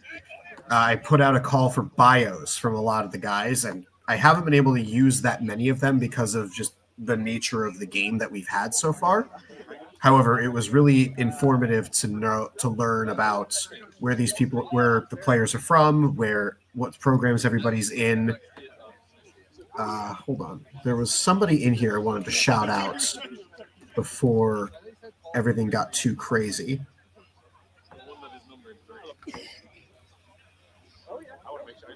Yeah, Sean O'Brien, one of the captains today, number 51. He's a linebacker for UCD. I wanted to shout him out. He said in his biography that during his final football season in high school, when he played in Woodbridge, Connecticut, he tore his ACL in his final game. And this game against Limerick is his first downs of football since that moment. So this is a really big moment in InterVarsity for a lot of students to get their feet back under them, some of whom have American football experience, others of whom are from other sports like rugby and the GAA, but many of them are just looking for a chance to play. And that's a lot of what college football here in Ireland is about. It's just giving people a chance to get involved in this game. Absolutely. And I think what's interesting is even though it's very much a niche sport over here, and obviously it's entirely amateur, and you're dealing with sports like rugby and soccer and all these other really established sports. But one thing that's really amazing is the opportunities that people actually get with American football in this country, because certainly in my own case, I came from a rugby background. And all I did pretty much was play. I played at a relatively competitive level before I swapped to football. It was the All-Ireland League. So, you're playing against guys who sometimes might be professionals who just weren't playing in their professional club that weekend. But I didn't necessarily get the same opportunities to do stuff. Whereas, like in my career, I've been able to play against US colleges. I've been able to go on trips to Iceland, Denmark, Luxembourg. With the national team, I've played in Belgium, Spain, Turkey. And so the amount of opportunities you actually get, even though it's a really niche sport, that's in terms of the players, the local players playing. I think for the players like Sean, who are coming over from the States or from other countries, there was a lot who probably thought that whenever they finished playing high school football, that was the end for them, whether they had an injury or not. Maybe they didn't play college football, or I know it's not really a recreational thing over in the States. So for them to get the opportunity to still pick it up and have it really be much more of a passion, because high school football tends to be linked to a lot of stuff that isn't just football. It's linked to college applications and this, whereas certainly here you can come and you can just play it because you want to play it. And with UCD as well, the culture for those players coming in is brilliant. It's one thing that played a huge part in the success last year of UCD was just a very, very supportive and inclusive culture, which is very much about building people up. wouldn't be very old school, which is good. I personally don't like old school. But yeah, and I think that's really showing with the increase in numbers, because it is quite a tough sport to get younger people into. Because you've got to imagine, if you're in Ireland and you're good at rugby or you're good at physical contact sports, you're probably playing those sports. And it's a big commitment to swap sport. It's a big commitment to change. So you need to be doing something which you're going to enjoy and which is fulfilling for you. So that's the challenge that the whole sport faces. You then also have, like I said, you've got younger players coming in, and when they come into the regular season, which runs from about March to July, you might have guys who are 18, have never played a game of football. Ooh, lots of celebrations inside now. 18, they maybe have never played a game of football, or they've played a game like this in intervarsities, and they could be going up against a bunch of 35-year-olds who've been playing for as long as they've been alive. So there's a big spread in the talent and abilities, which is, again, why it's so important to try and get people in early and get them that experience early and get them enjoying it early. And yeah, right now it seems like there's a lot of fun going on in this field. UCD, we can sort of hear them starting to celebrate and get warmed up on the sideline.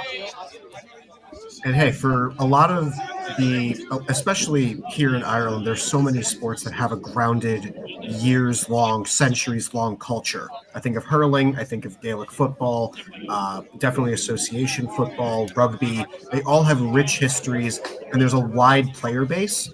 So picking up a sport that isn't one of those big ones can be a major move to experience those things like we have. We're here at halftime, and the second half is about to start. UCD was on offense to start the first half, so Limerick will likely start the game in the second half with the ball. They trail 20-2. Hey, who's ready to play some football? It's been a difficult go for Limerick. They've yet to score anything on offense. They came closest on a stop at fourth down inside the 10 in the first drive of the second quarter. So Limerick will start with the ball at their 20. No special teams for anybody just joining us. So no punts, no field goals, no kickoffs. The punting is automatically marched off, and everybody has been going for 2 so far today. And with an 18-point lead, it is a 3-possession game for UCD.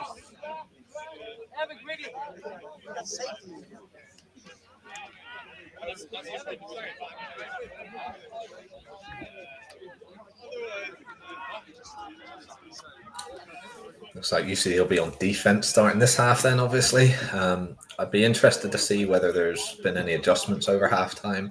I think for UCD, the bend don't break has been working. The discipline needs to get a little bit better. It has improved from what was a pretty shaky first couple of drives, but let's see what Limerick counter with this time.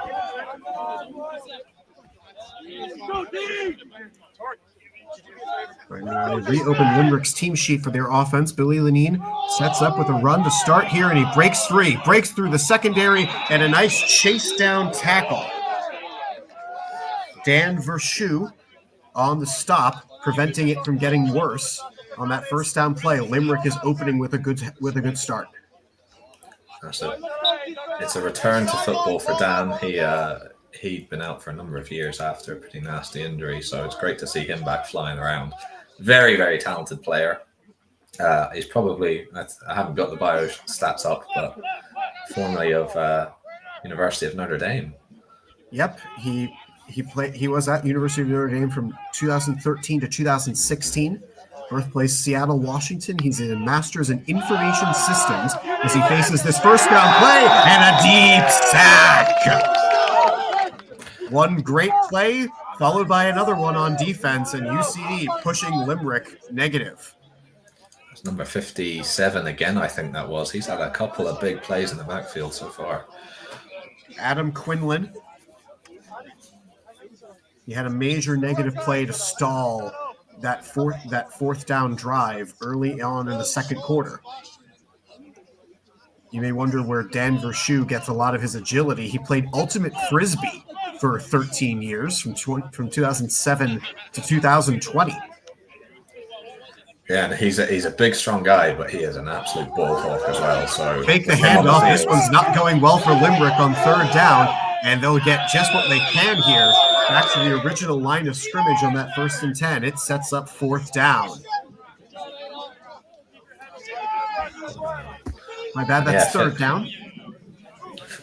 Sort of finishing up, bigging up our young Dan. He's been an absolute servant to UCD over the past few years, even despite his injury. He's been on top of everything in terms of equipment, managing all of that.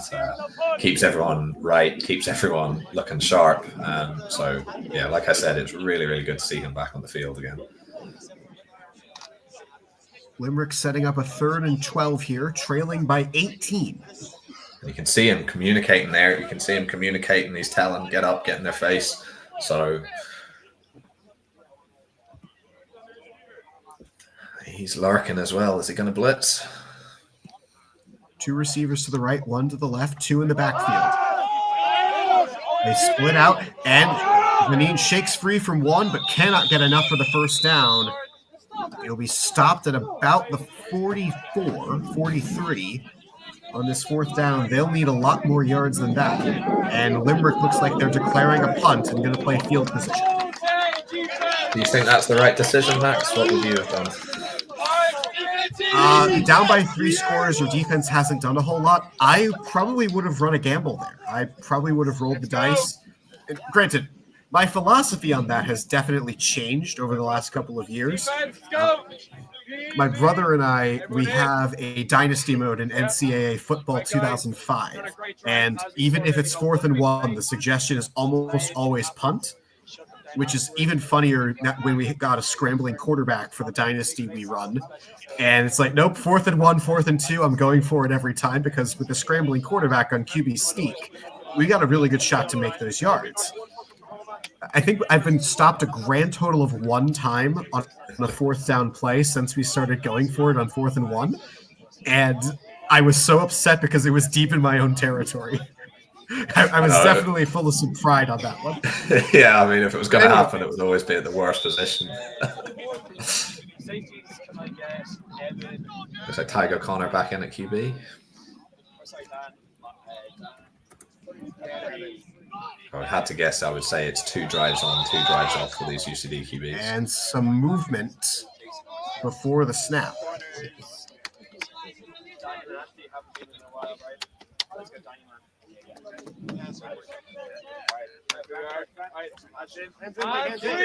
Let's keep that clean sheet. Let's have offense keep scoring. All right, defense on 3. 1, 2, 3. Defense! Defensive huddle breaks up. A 20-2 score line here. UCD getting all of their scoring on offense.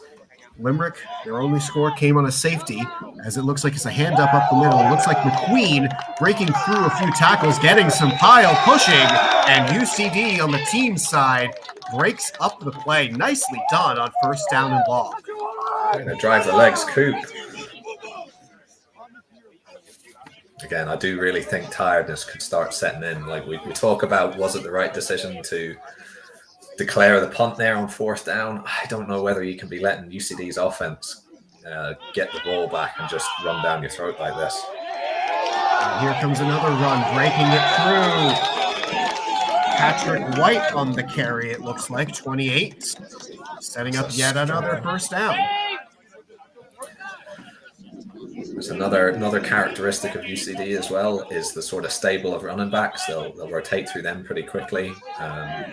Previous seasons, there's been unbelievable talent at the running back position at UCD.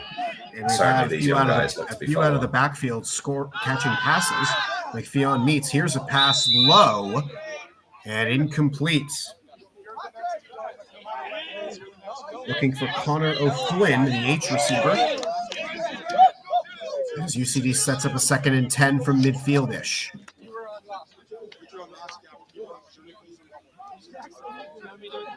From the defensive 42, Tygo O'Connor in the backfield.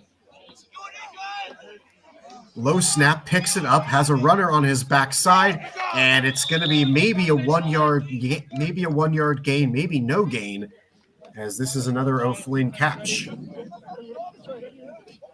And that ends up getting them nothing. It's 3rd and 10.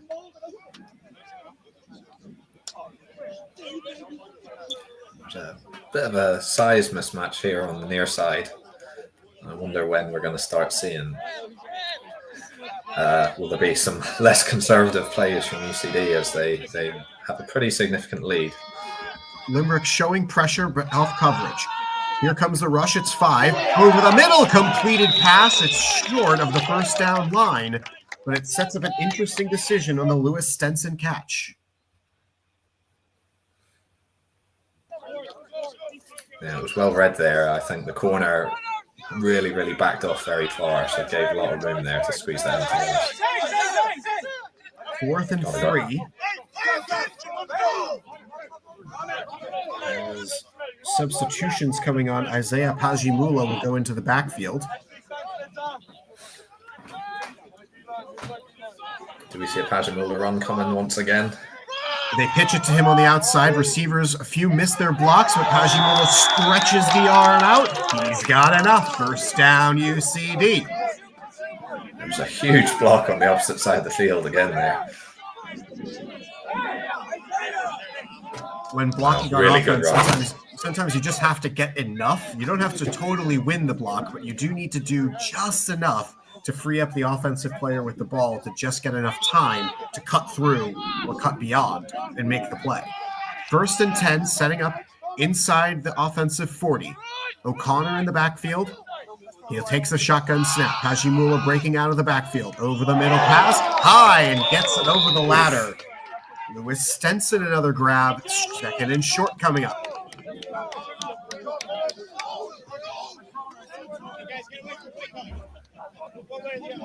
Yeah, you could see Isaiah releasing there on that sort of mesh rail, which has become a real feature in college football, and UCD love to use that. Typically, running backs here hands it off, and a short gain here to set up 3rd down. But yeah, typically the UCD running backs are going to be strongly involved in the pass, but you'll see a lot of the time they'll be out on a route. They don't tend to stay in. The UCD offense is all about sort of spreading people out, and especially against this man defense of Limerick, it seems to be working. 2 receivers to the left, 2 in the backfield, 1 to the right. Pajimula breaking out into the flat. Got him open. O'Connor finds him, and he held on to the ball with the catch and gets the first down. Pajimula with the last 2 first downs. Mesh rail again. If they're not going to cover it, keep throwing it. And this time finding a guy in the flat as opposed to over the middle. Now, Pajimula, he's got himself an interesting story. He played football for 2 years and was recruited to play from where he grew up in North Dakota, but he broke his foot and needed surgery. And instead of going back and trying to just get into football, he became an MMA fighter. So you don't want to mess with Isaiah Pajimula. And it looks like a defensive penalty is going to march off more yards, setting up here a UCD 1st and I believe 10 from inside the 11.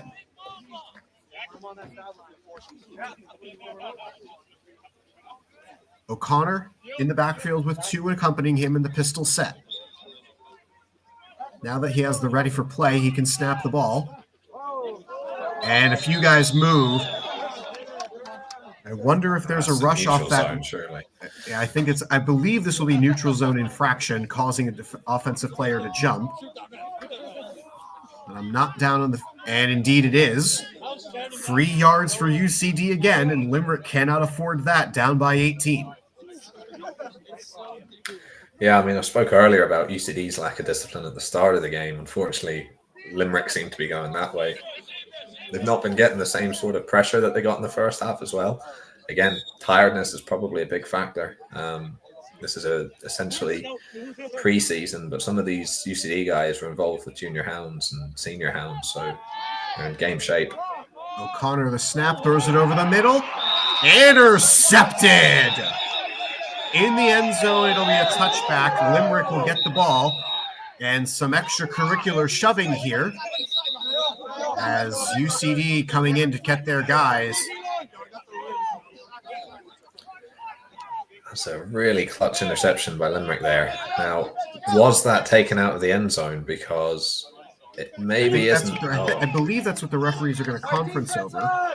to see where this ball gets placed, because if it's in the end zone, it's 20. However, if they took it out of the end zone, it's wherever he was downed. Yeah, and with the way that And UCD front has been coming after them, look like, based on where the offense, based on where the chains are going, they will say he took it out of the end zone. okay, this could be dangerous then.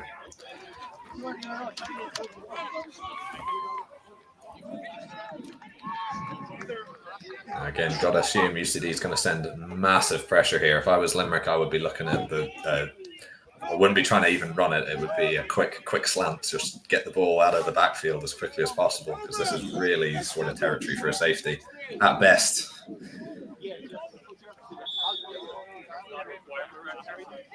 I don't see a number 25 on the team sheet, but the closest number is Benjamin Cash on that interception for Limerick.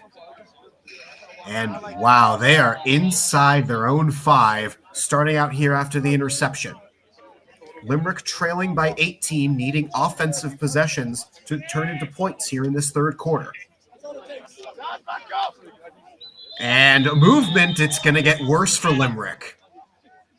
Wide receiver moved early. UCD are showing everyone down. Everyone is down on that line, so...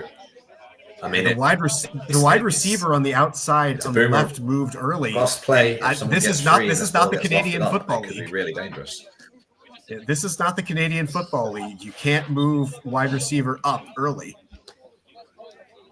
That reference is mostly for my brother, who is an avid fan of the CFL.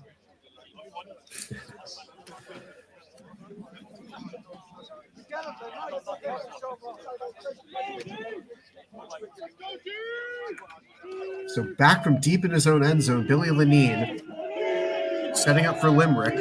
It is first down Limerick after the interception in the end zone that was taken out. Here's the snap. It's a run. It's a throw. And just able to get that out. Second down coming up. You can see there, everyone's going. Even the free safety went there. Down for shoot again.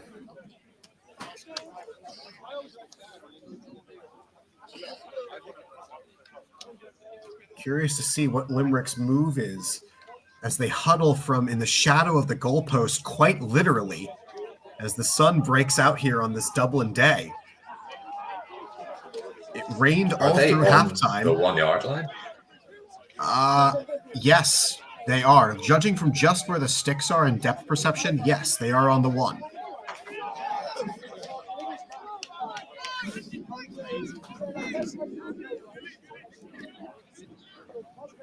Fully loaded backfield. Here comes the snap. They pick up the pressure, going out over the top and incomplete. Well overshooting his receiver.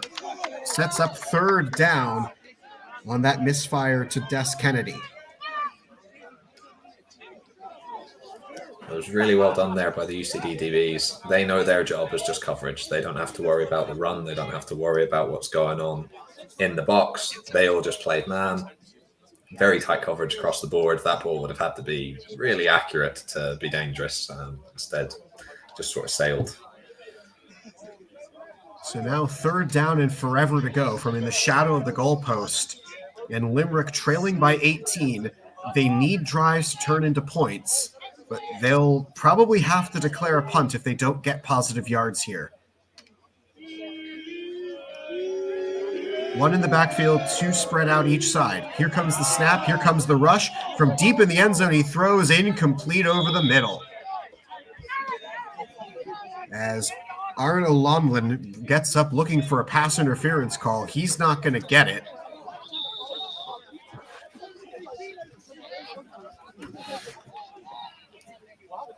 Limerick can't be seriously going for this. They're way too far back. Oh, they have a flag down. Flag down where the pass was going toward.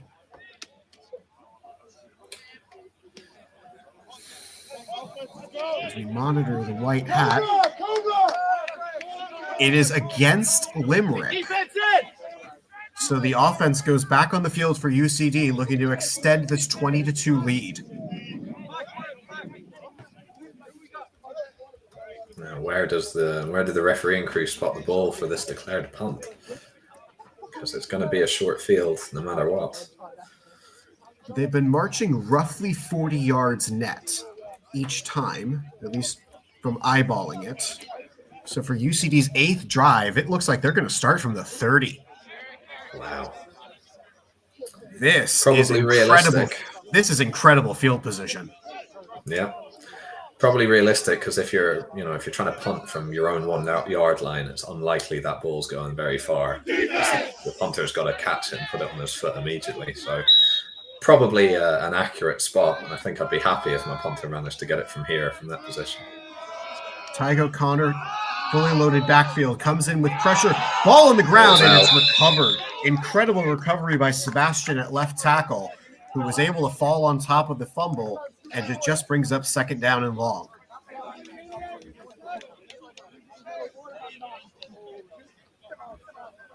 Charlie, that was tough. Line him up, Charlie. Line him up. 2nd and about 16. The receivers line up 2 each side with 1 in the backfield. O'Connor, snap, comes down onto the ground. He managed to come away with the ball, run for it, and he'll shuttle pass it. That was a dangerous play all around, but a flag comes in on something in the backfield. Oh, some issues there on the snapping from the center, which is always going to be a play killer. So I think that was really well done by Tyg, because the UL player came sliding into the wall when it was on the ground. Tyg somehow managed to pick it up. You're hearing as well. They're marching the ball back, so Limerick looks like they've accepted the penalty and will continue to push UCD back for an even longer 2nd down here. Well, this is working well for Limerick. This has now turned into a 50-yard punt from your 1 yard line. So, 45, on the short field. Interesting. They gave them the down as opposed to just taking the penalty. So it was marched off after the play, it must be. Long here, double coverage, and a nice pass breakup on the wide receiver's part. Charlie Higgins breaking up the interception. Yeah, so I think this is the wrong call. I think this is it should be 3rd down. So I'm wondering, did that penalty come after the play? Perhaps was it maybe unnecessary roughness? Dead ball. By foul? rule, it would have to have come after the play if they counted the down. Because if you accept a penalty that occurs during the course of play, by rule, the play doesn't count. So it's whatever down it is or a 1st down for the offense. Unless did they maybe rule the quarterback down? Would that maybe be it? He got the ball away before he stepped out of bounds or threw it. Well, I'm thinking maybe on that initial exchange, did he pick the ball up with his knee on the ground or something, and then a referee called it late?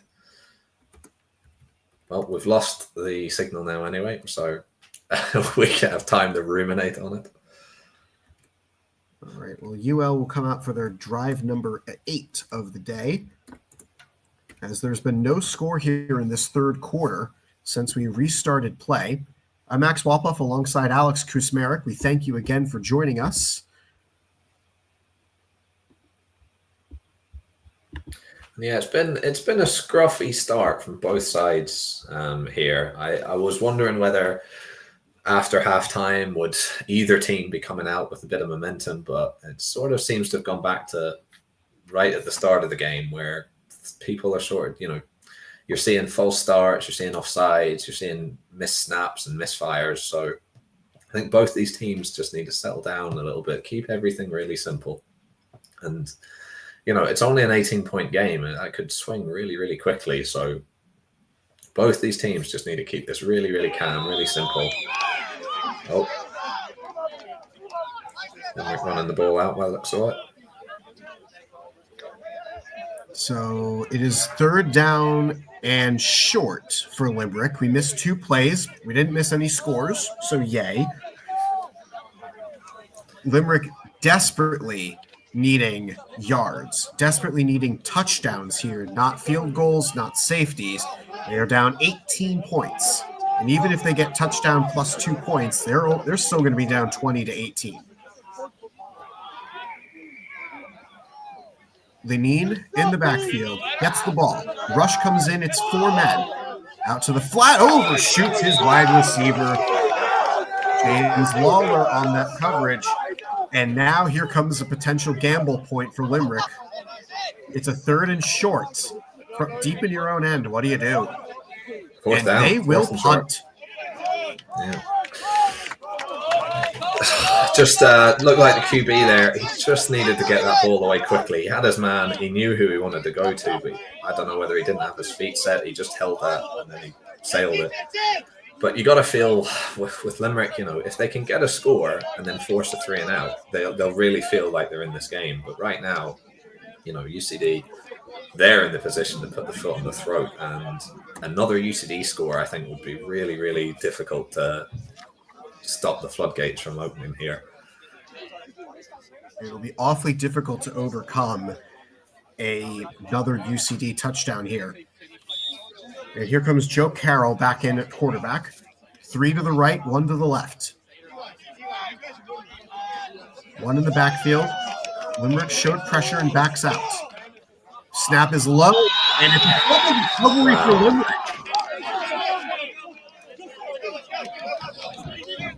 Jason Jamo, number 67, picked up the ball on the snap, and Limerick is in great field position to start their 9th drive.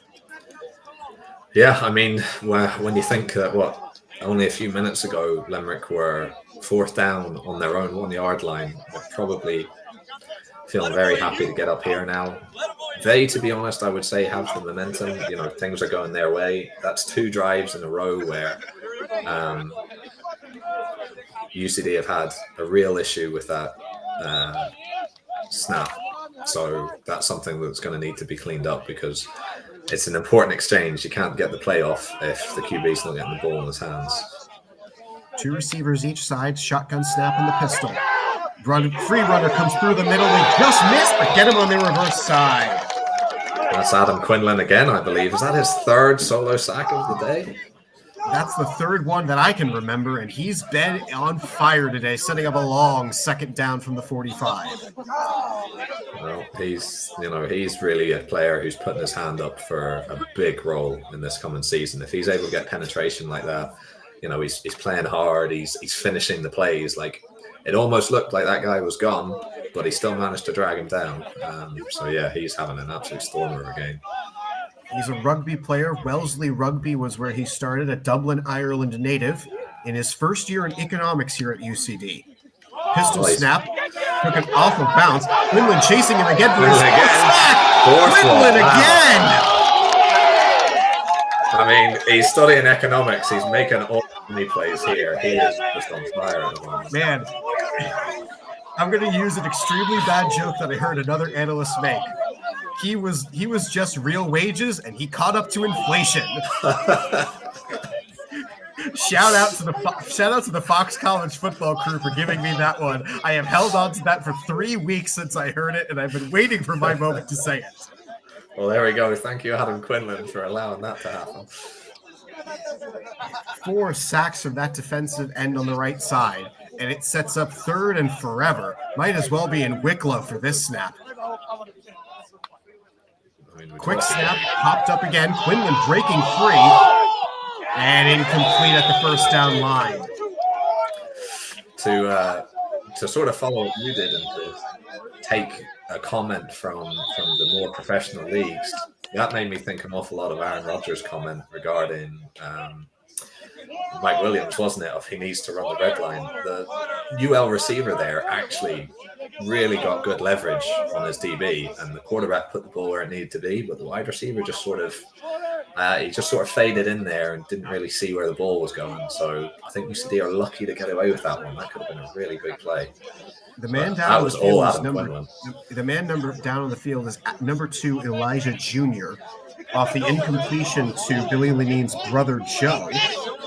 Or Jason. I actually can't tell what his first name is. The handwriting's just I can't quite tell. It might be John. It's something with a J. Anyway, here come the medical staff, and this looks worse for Elijah Jr. As you might imagine, Limerick does declare the punt fourth down.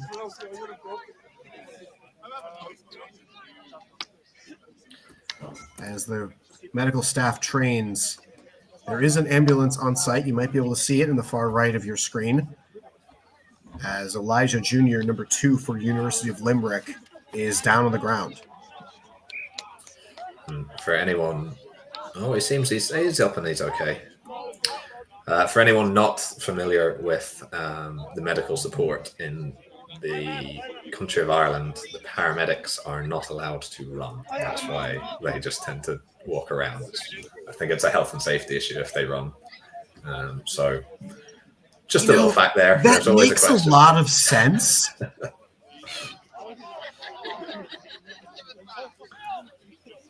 Yeah, we do get a few people who are like, why are they running? Someone's hurt. Why aren't they running? Well, you don't want your paramedic with all their equipment to hit the deck as well. Snap to Carroll on the 10th drive for UCD. It's a pitch run, running outside, running for a first down. Keon Meeks cuts through and gets some good yards to reset the chain. He was fast there. I mean, Limerick didn't really match up with that well. They sort of ran a stunt with their blitz, and it sort of took everyone away from Fionn there.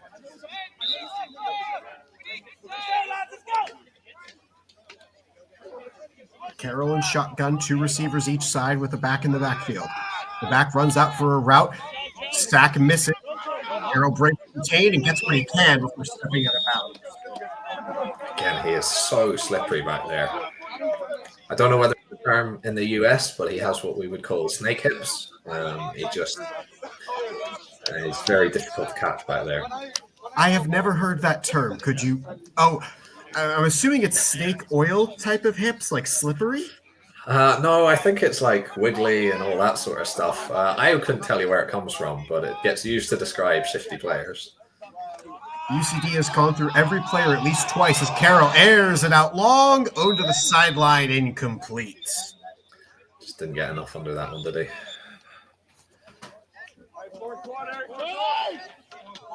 And it looks like that was the final play of the third quarter. Final quarter. So fours are up. All right. Good to see the culture is still going through here for this UCD squad. We mentioned it off of pregame for anybody who may have missed it before, but this is the largest intervarsity squad UCD has ever fielded. It is also the most number of new players UCD has ever had in an intervarsity game. It's good to see that so many people who have no playing experience of American football getting in, getting part of this culture, and being indoctrinated into a good program that has gone to the Shamrock Bowl 2 times and won the Shamrock Bowl 2 times in the last 3 seasons. Yeah, and I mean, with over 30 complete rookies here, UCD almost have more rookies than a lot of teams that they face in the season have players. Carroll steps up, looking deep down the field, double coverage, incomplete. Wanted Colby Whitehouse on that long route, sets up a 4th down, and UCD declares punt. But yeah, there's a lot of teams would be happy to have these numbers of players in the regular season, let alone in terms of rookies. So it's really looking good for the future of UCD.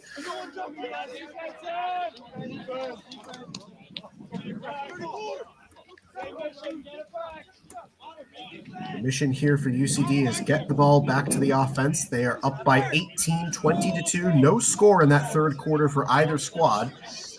Plays every punt, every drive. Here's where it goes. Limerick first drive, punt. UCD first drive, interception. Limerick second drive, punt. UCD second drive, punt. Limerick third drive, punt. UCD third drive, fumble.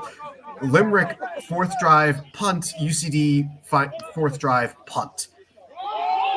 Snap, handoff, get on the edge, getting through a few arm tackles, and wrestled down just at the first down marker. It took 3 men to bring that down, setting up, I believe, a 2nd and short.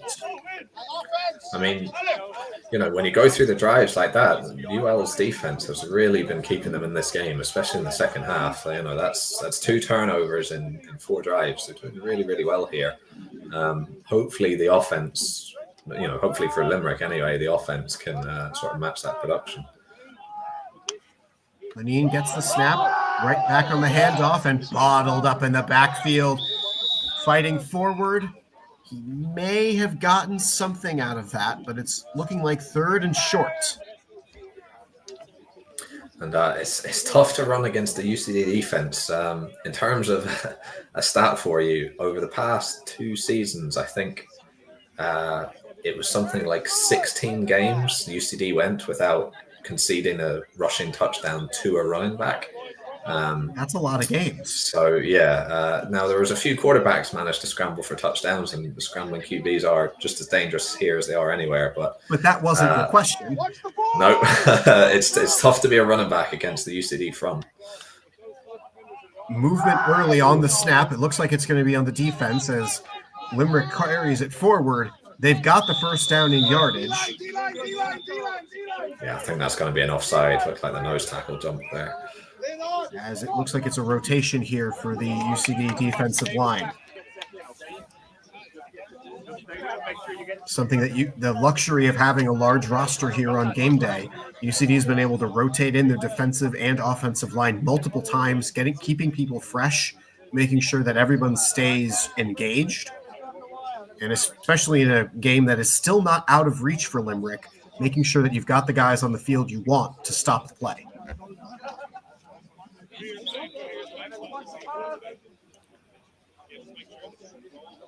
First and 10 from the 43. 45-yard line is midfield, not 50, despite the marker saying that it is 50. It's a 90-yard field in the pop-up snap. Blitz off the edge. Lenine gets around, and a hard hit before he went out of bounds. Big That is a shot there from huge- Dan Verush. Vershu comes in and shooshes that play. Oh, Dan Vershu, he's a hitter. I mean, like I said, he's a ball hawk, but he's played a lot of linebacker as well. And I think there was a bit of a mistake there from Limerick. It looked like the running back went one way, the quarterback turned the other. He's always going to be in a bad position. Dan saw that early, and he just took a 15-yard run up and leathered him. Second down and a loss of 1 on the play. That's a sack. That's a sack for the free safety. Hey, they don't ask how, they ask how many.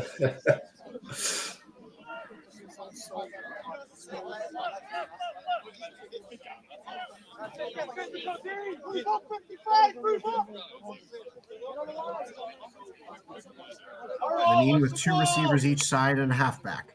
Gets the pop-up snap. Blitz coming through. Pass over the middle.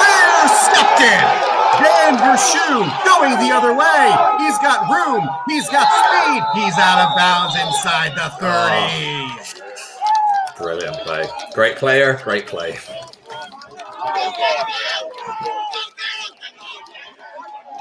You could just see down there, he's hanging in the middle of the field as that single high safety. He really baited it. He sort of turned towards the outside, and then he comes flying back towards the seemingly open man, and the quarterback's just throwing the ball straight to him.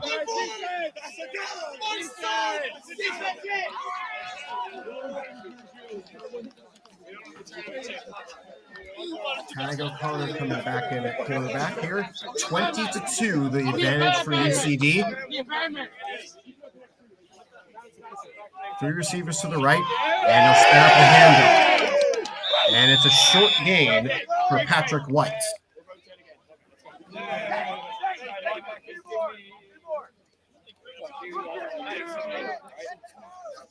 Second down coming.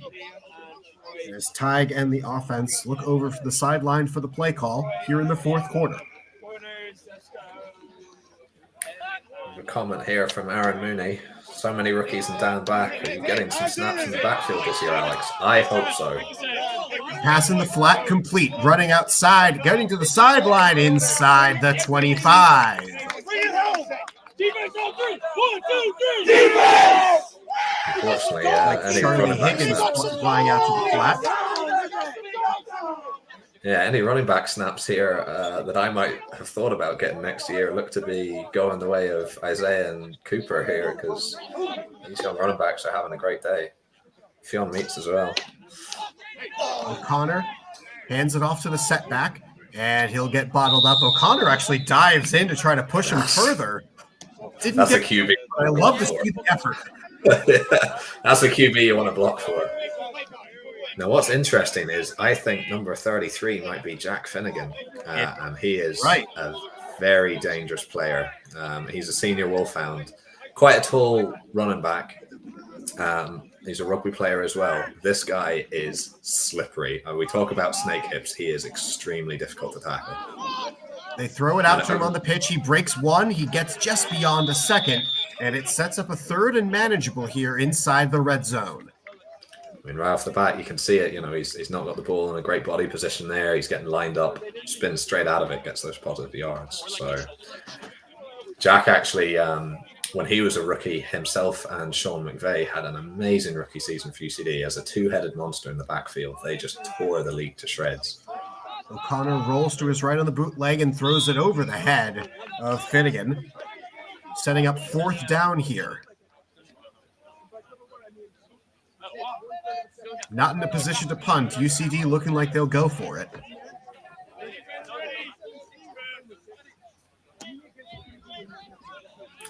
Just looking at the sideline, 28 and 88 for UCD are some of the most startlingly ginger players I've ever seen. That is some flaming red hair. O'Connor sets up. O'Connor going to run for it. O'Connor getting to that first down marker, and I don't know if he got enough. Not quite. He's close. First down? Yeah, signal from the white hat is first down, so it'll be first and goal UCD. This is a tough position for the UL defense here. You know, you've got 4 plays to stop UCD going 5-6 yards. This is going to be difficult.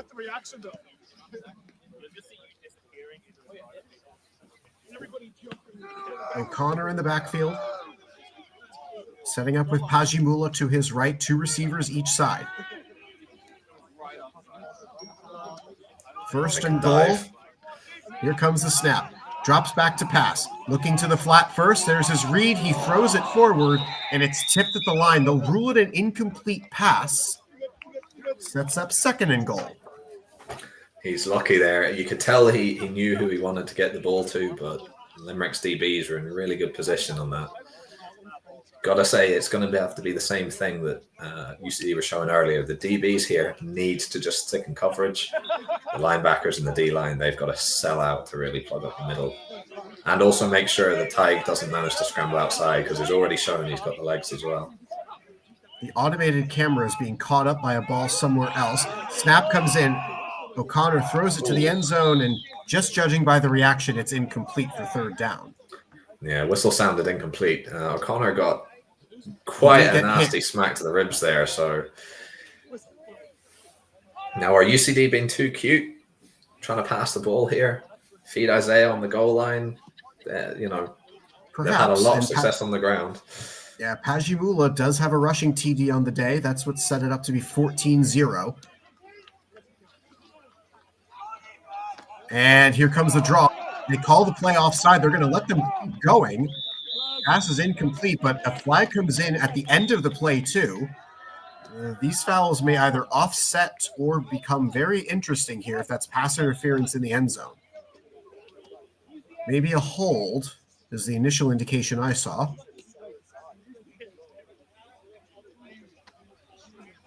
Again, we're not seeing something that UCD would do in their regular season here, which is as soon as they get close to the goal line, the heavy boys go in and they just hammer it down the middle. And that's another one of the advantages of when you have quite a large squad with a lot of big men on it. You can get away with that. It's very, very difficult to stop because I'd say it's probably the shortage of players that we have in Ireland is very much on the O-line. You can get quite, you look at the likes of Adam Quinlan, putting rugby players on the D-line, you can get some really good results out of them, but O-line is still quite a difficult position to find.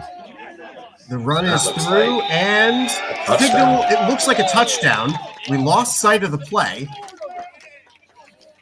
think that was Isaiah. I heard a shout from the sideline there. So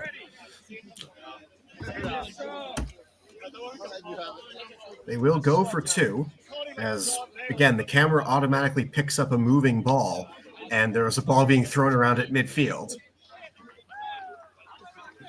So we lost sight of the play, but UCD does get a touchdown on the plays, so it is now 26-2. Here comes the 2-point conversion. O'Connor trying to set up the throw. He's looking to get to the tap. He gets to the line. 2-point conversion is successful for 28-2.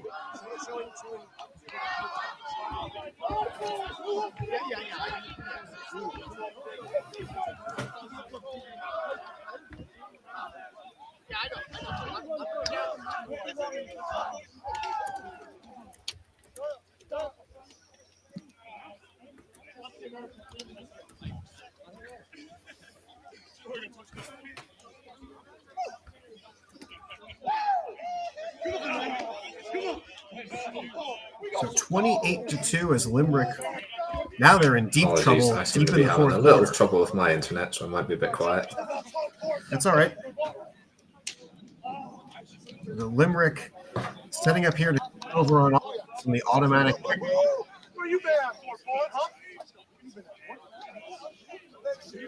Let's go win. You chuck ball so early. Tyg O'Connor set up for the 2-point conversion run to make it 28-2 after a touchdown run by an unknown player. We lost sight of the ball due to the camera. But here late in the fourth quarter, UCD up 28-2. We thank you again for joining us here from Dublin for this intervarsity game between University College Dublin and University of Limerick. Billy Lineen sets up. He'll just run it up the middle. And Elijah Jr. and ball came out, but the runner declared down before the ball popped out. It'll be a second down coming up.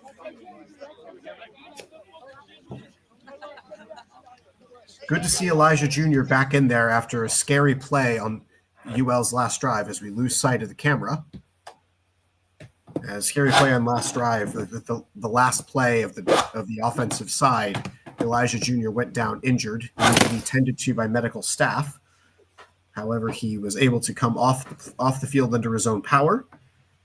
And in this 28-2 score, we lost sight of the camera after first down.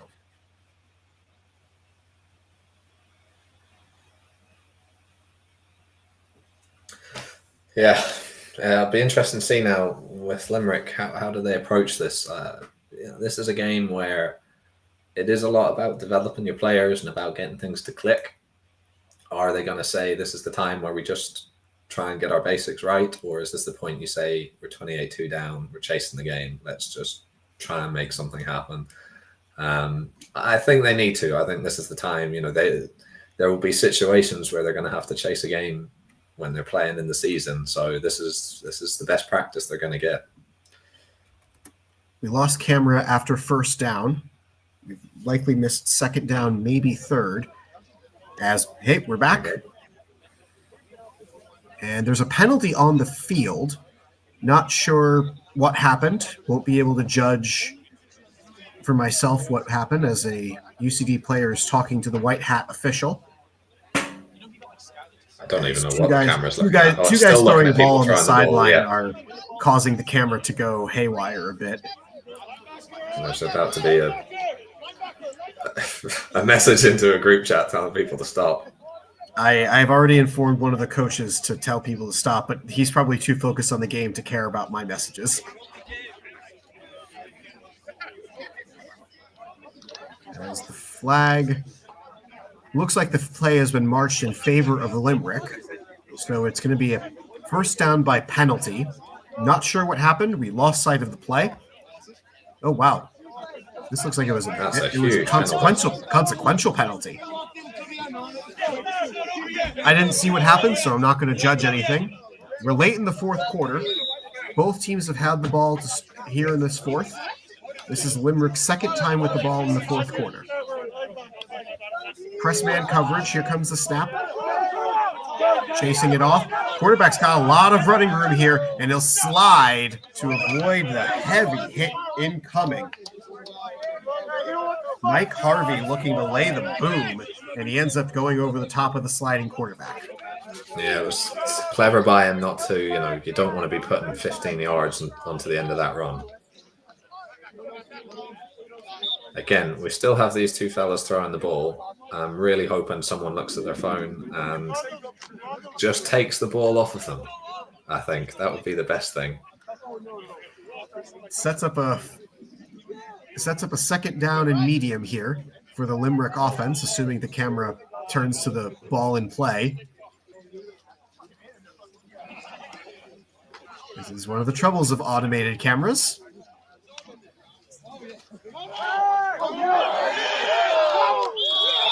And I believe a negative play here for UCD.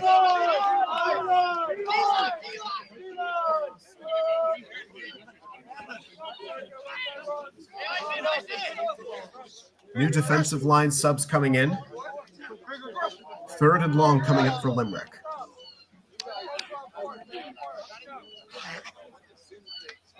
And it looks like those two lads with the football have gotten tired of throwing it.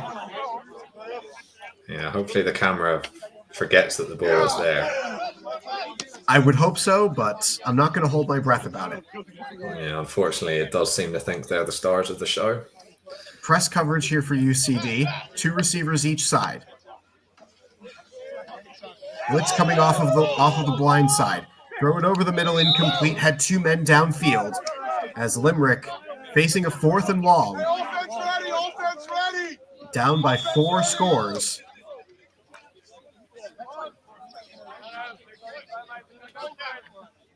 I believe Limerick is calling their first time out of the half. Oh. 2-minute warning. No, 2-minute timeout. Oh, now we've got a QB warming up, so that's going to get in the way as well. They're trying to move him, but that's just making it worse.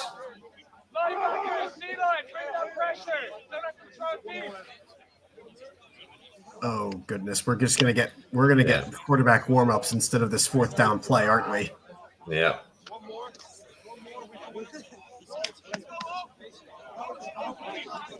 Here comes the Limerick offense after the 2-minute timeout. Final 2 minutes of the game, UCD leading 28-2. This is 4th and forever. Pop-up snap, blitz coming off the blind side. Throw to the flat, over the head, incomplete and out of the hands. UCD will take over on downs with the game in hand.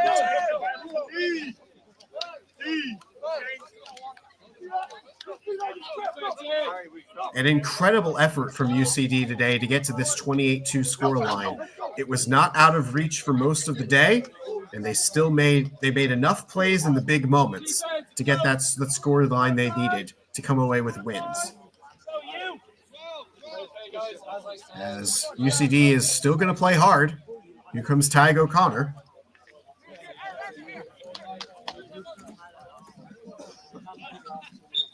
Yeah, I talk about, what are you trying to get at this point in the game? What are you trying to practice?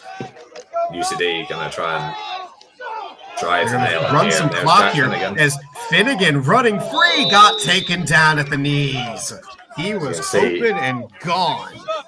He is very, very quick. He's very elusive, and he's a surprisingly nasty runner as well. Like, he can really hit defenders if they're not in good leverage on him.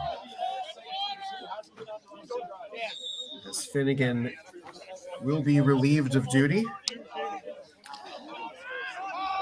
Handoff is bottled in the backfield. Yeah, no fooling UL on that one. Connor Doyle on the negative run.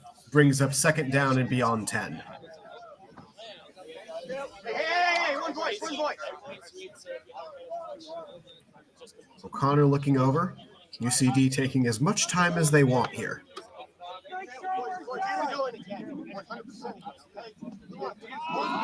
Setting up to pass and incomplete. Wanted Jefferson Freeman. 3rd down coming up. Cooper McQueen subbing in. he has a strong start to the game. Will he have a strong finish as well? Scored that opening touchdown. He's had some good few runs. O'Connor gets the snap, looking to his right. Wanted Whitehouse. He got Whitehouse on the completion, and it'll get enough to just get back to 4th down and 10. Clock is running, and UCD not running special teams out there. They are going to go for it. Trying to ice this game with a 1st down. I'm thinking Pat Duffy. He's probably the guy. Going deep for Whitehouse. Intercepted. Intercepted deep in the end zone. Limerick running it out. Everyone in back trying to get that tackle. Gets it to the 30, inside the 30, outside the 35. Defense will go back on the field for Limerick's 12th drive. But once again, Limerick's defense, the second half, they really have done a good job. They've held UCD to 8 points, but they've 2 interceptions, a fumble recovery. Like, they have been pretty lights out. Good few sacks and tackles for loss as well. So, and they're finishing the game pretty strong. Like, I think 22 at halftime, things could have got out of hand, but fair play to that Limerick defense. Curious what Limerick tries here, as it's a little late to be going for 4 scores to try to win. Yeah, now they do have that H-back. I could see them doing like a H-back screen, some sort of bluff thing to try and catch UCD sleeping. 2 in the backfield, pop-up snap. And here comes a sack. It's Adam Quinlan again. It's Adam Quinlan for his 4th. Quinlan is playing hard to the end of the game. I don't know. It looks like Limerick will take a timeout. I mean, he has at least 5 sacks on the game. He has just been lights out. He's getting the instant penetration, and then the pursuit and the aggression and the finishing as well. He's actually taking the guy to ground, because this is an elusive quarterback. That he's made a lot of people miss. He's made a lot of yards on the ground, but Quinlan has just not let him get free. Quinlan did not specify what position he played for Wesley Rugby, but I'm going to have to ask him, because I assume it was one of the physical ones. Yeah, I'm going to say he's a big boy. He was probably back row. He's probably a flanker or number 8. He's been put in there. He's pinning his ears back, and he's doing a good job. He's doing a great job at that right defensive end.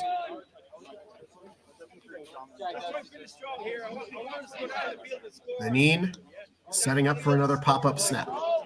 Quinlan breaks through, and Lenine gets beyond. He'll tuck it and run, getting back to the original line of scrimmage as he's chased out by Lenine and Will Lambert.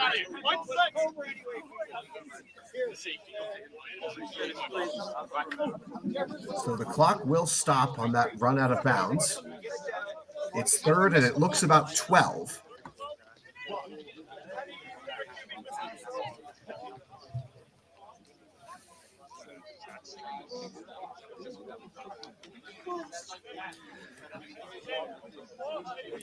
Now, UCD typically don't do anything like a game MVP, but they do tend to do the old NFL style have a day things. I think we can assume for the defense, at least, have a day. Quinlan is the 1st, 2nd, and 3rd choice.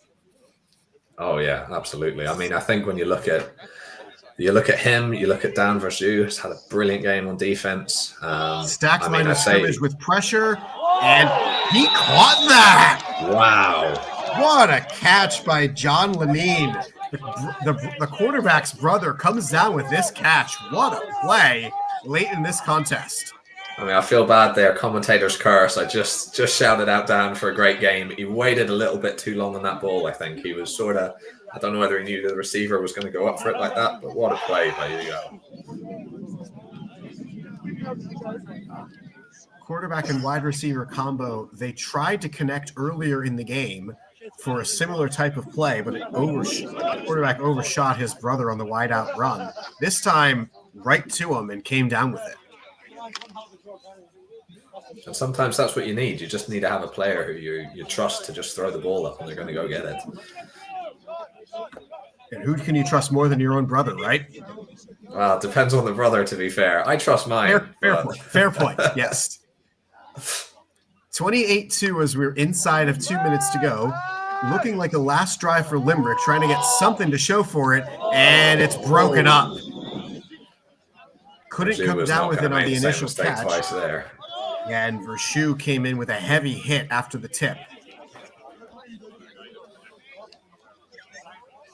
Now, personally, that's my style of playing safety. I'm not overly concerned about the ball. I just want to make sure no one catches it. I think Dan was of the same mind there.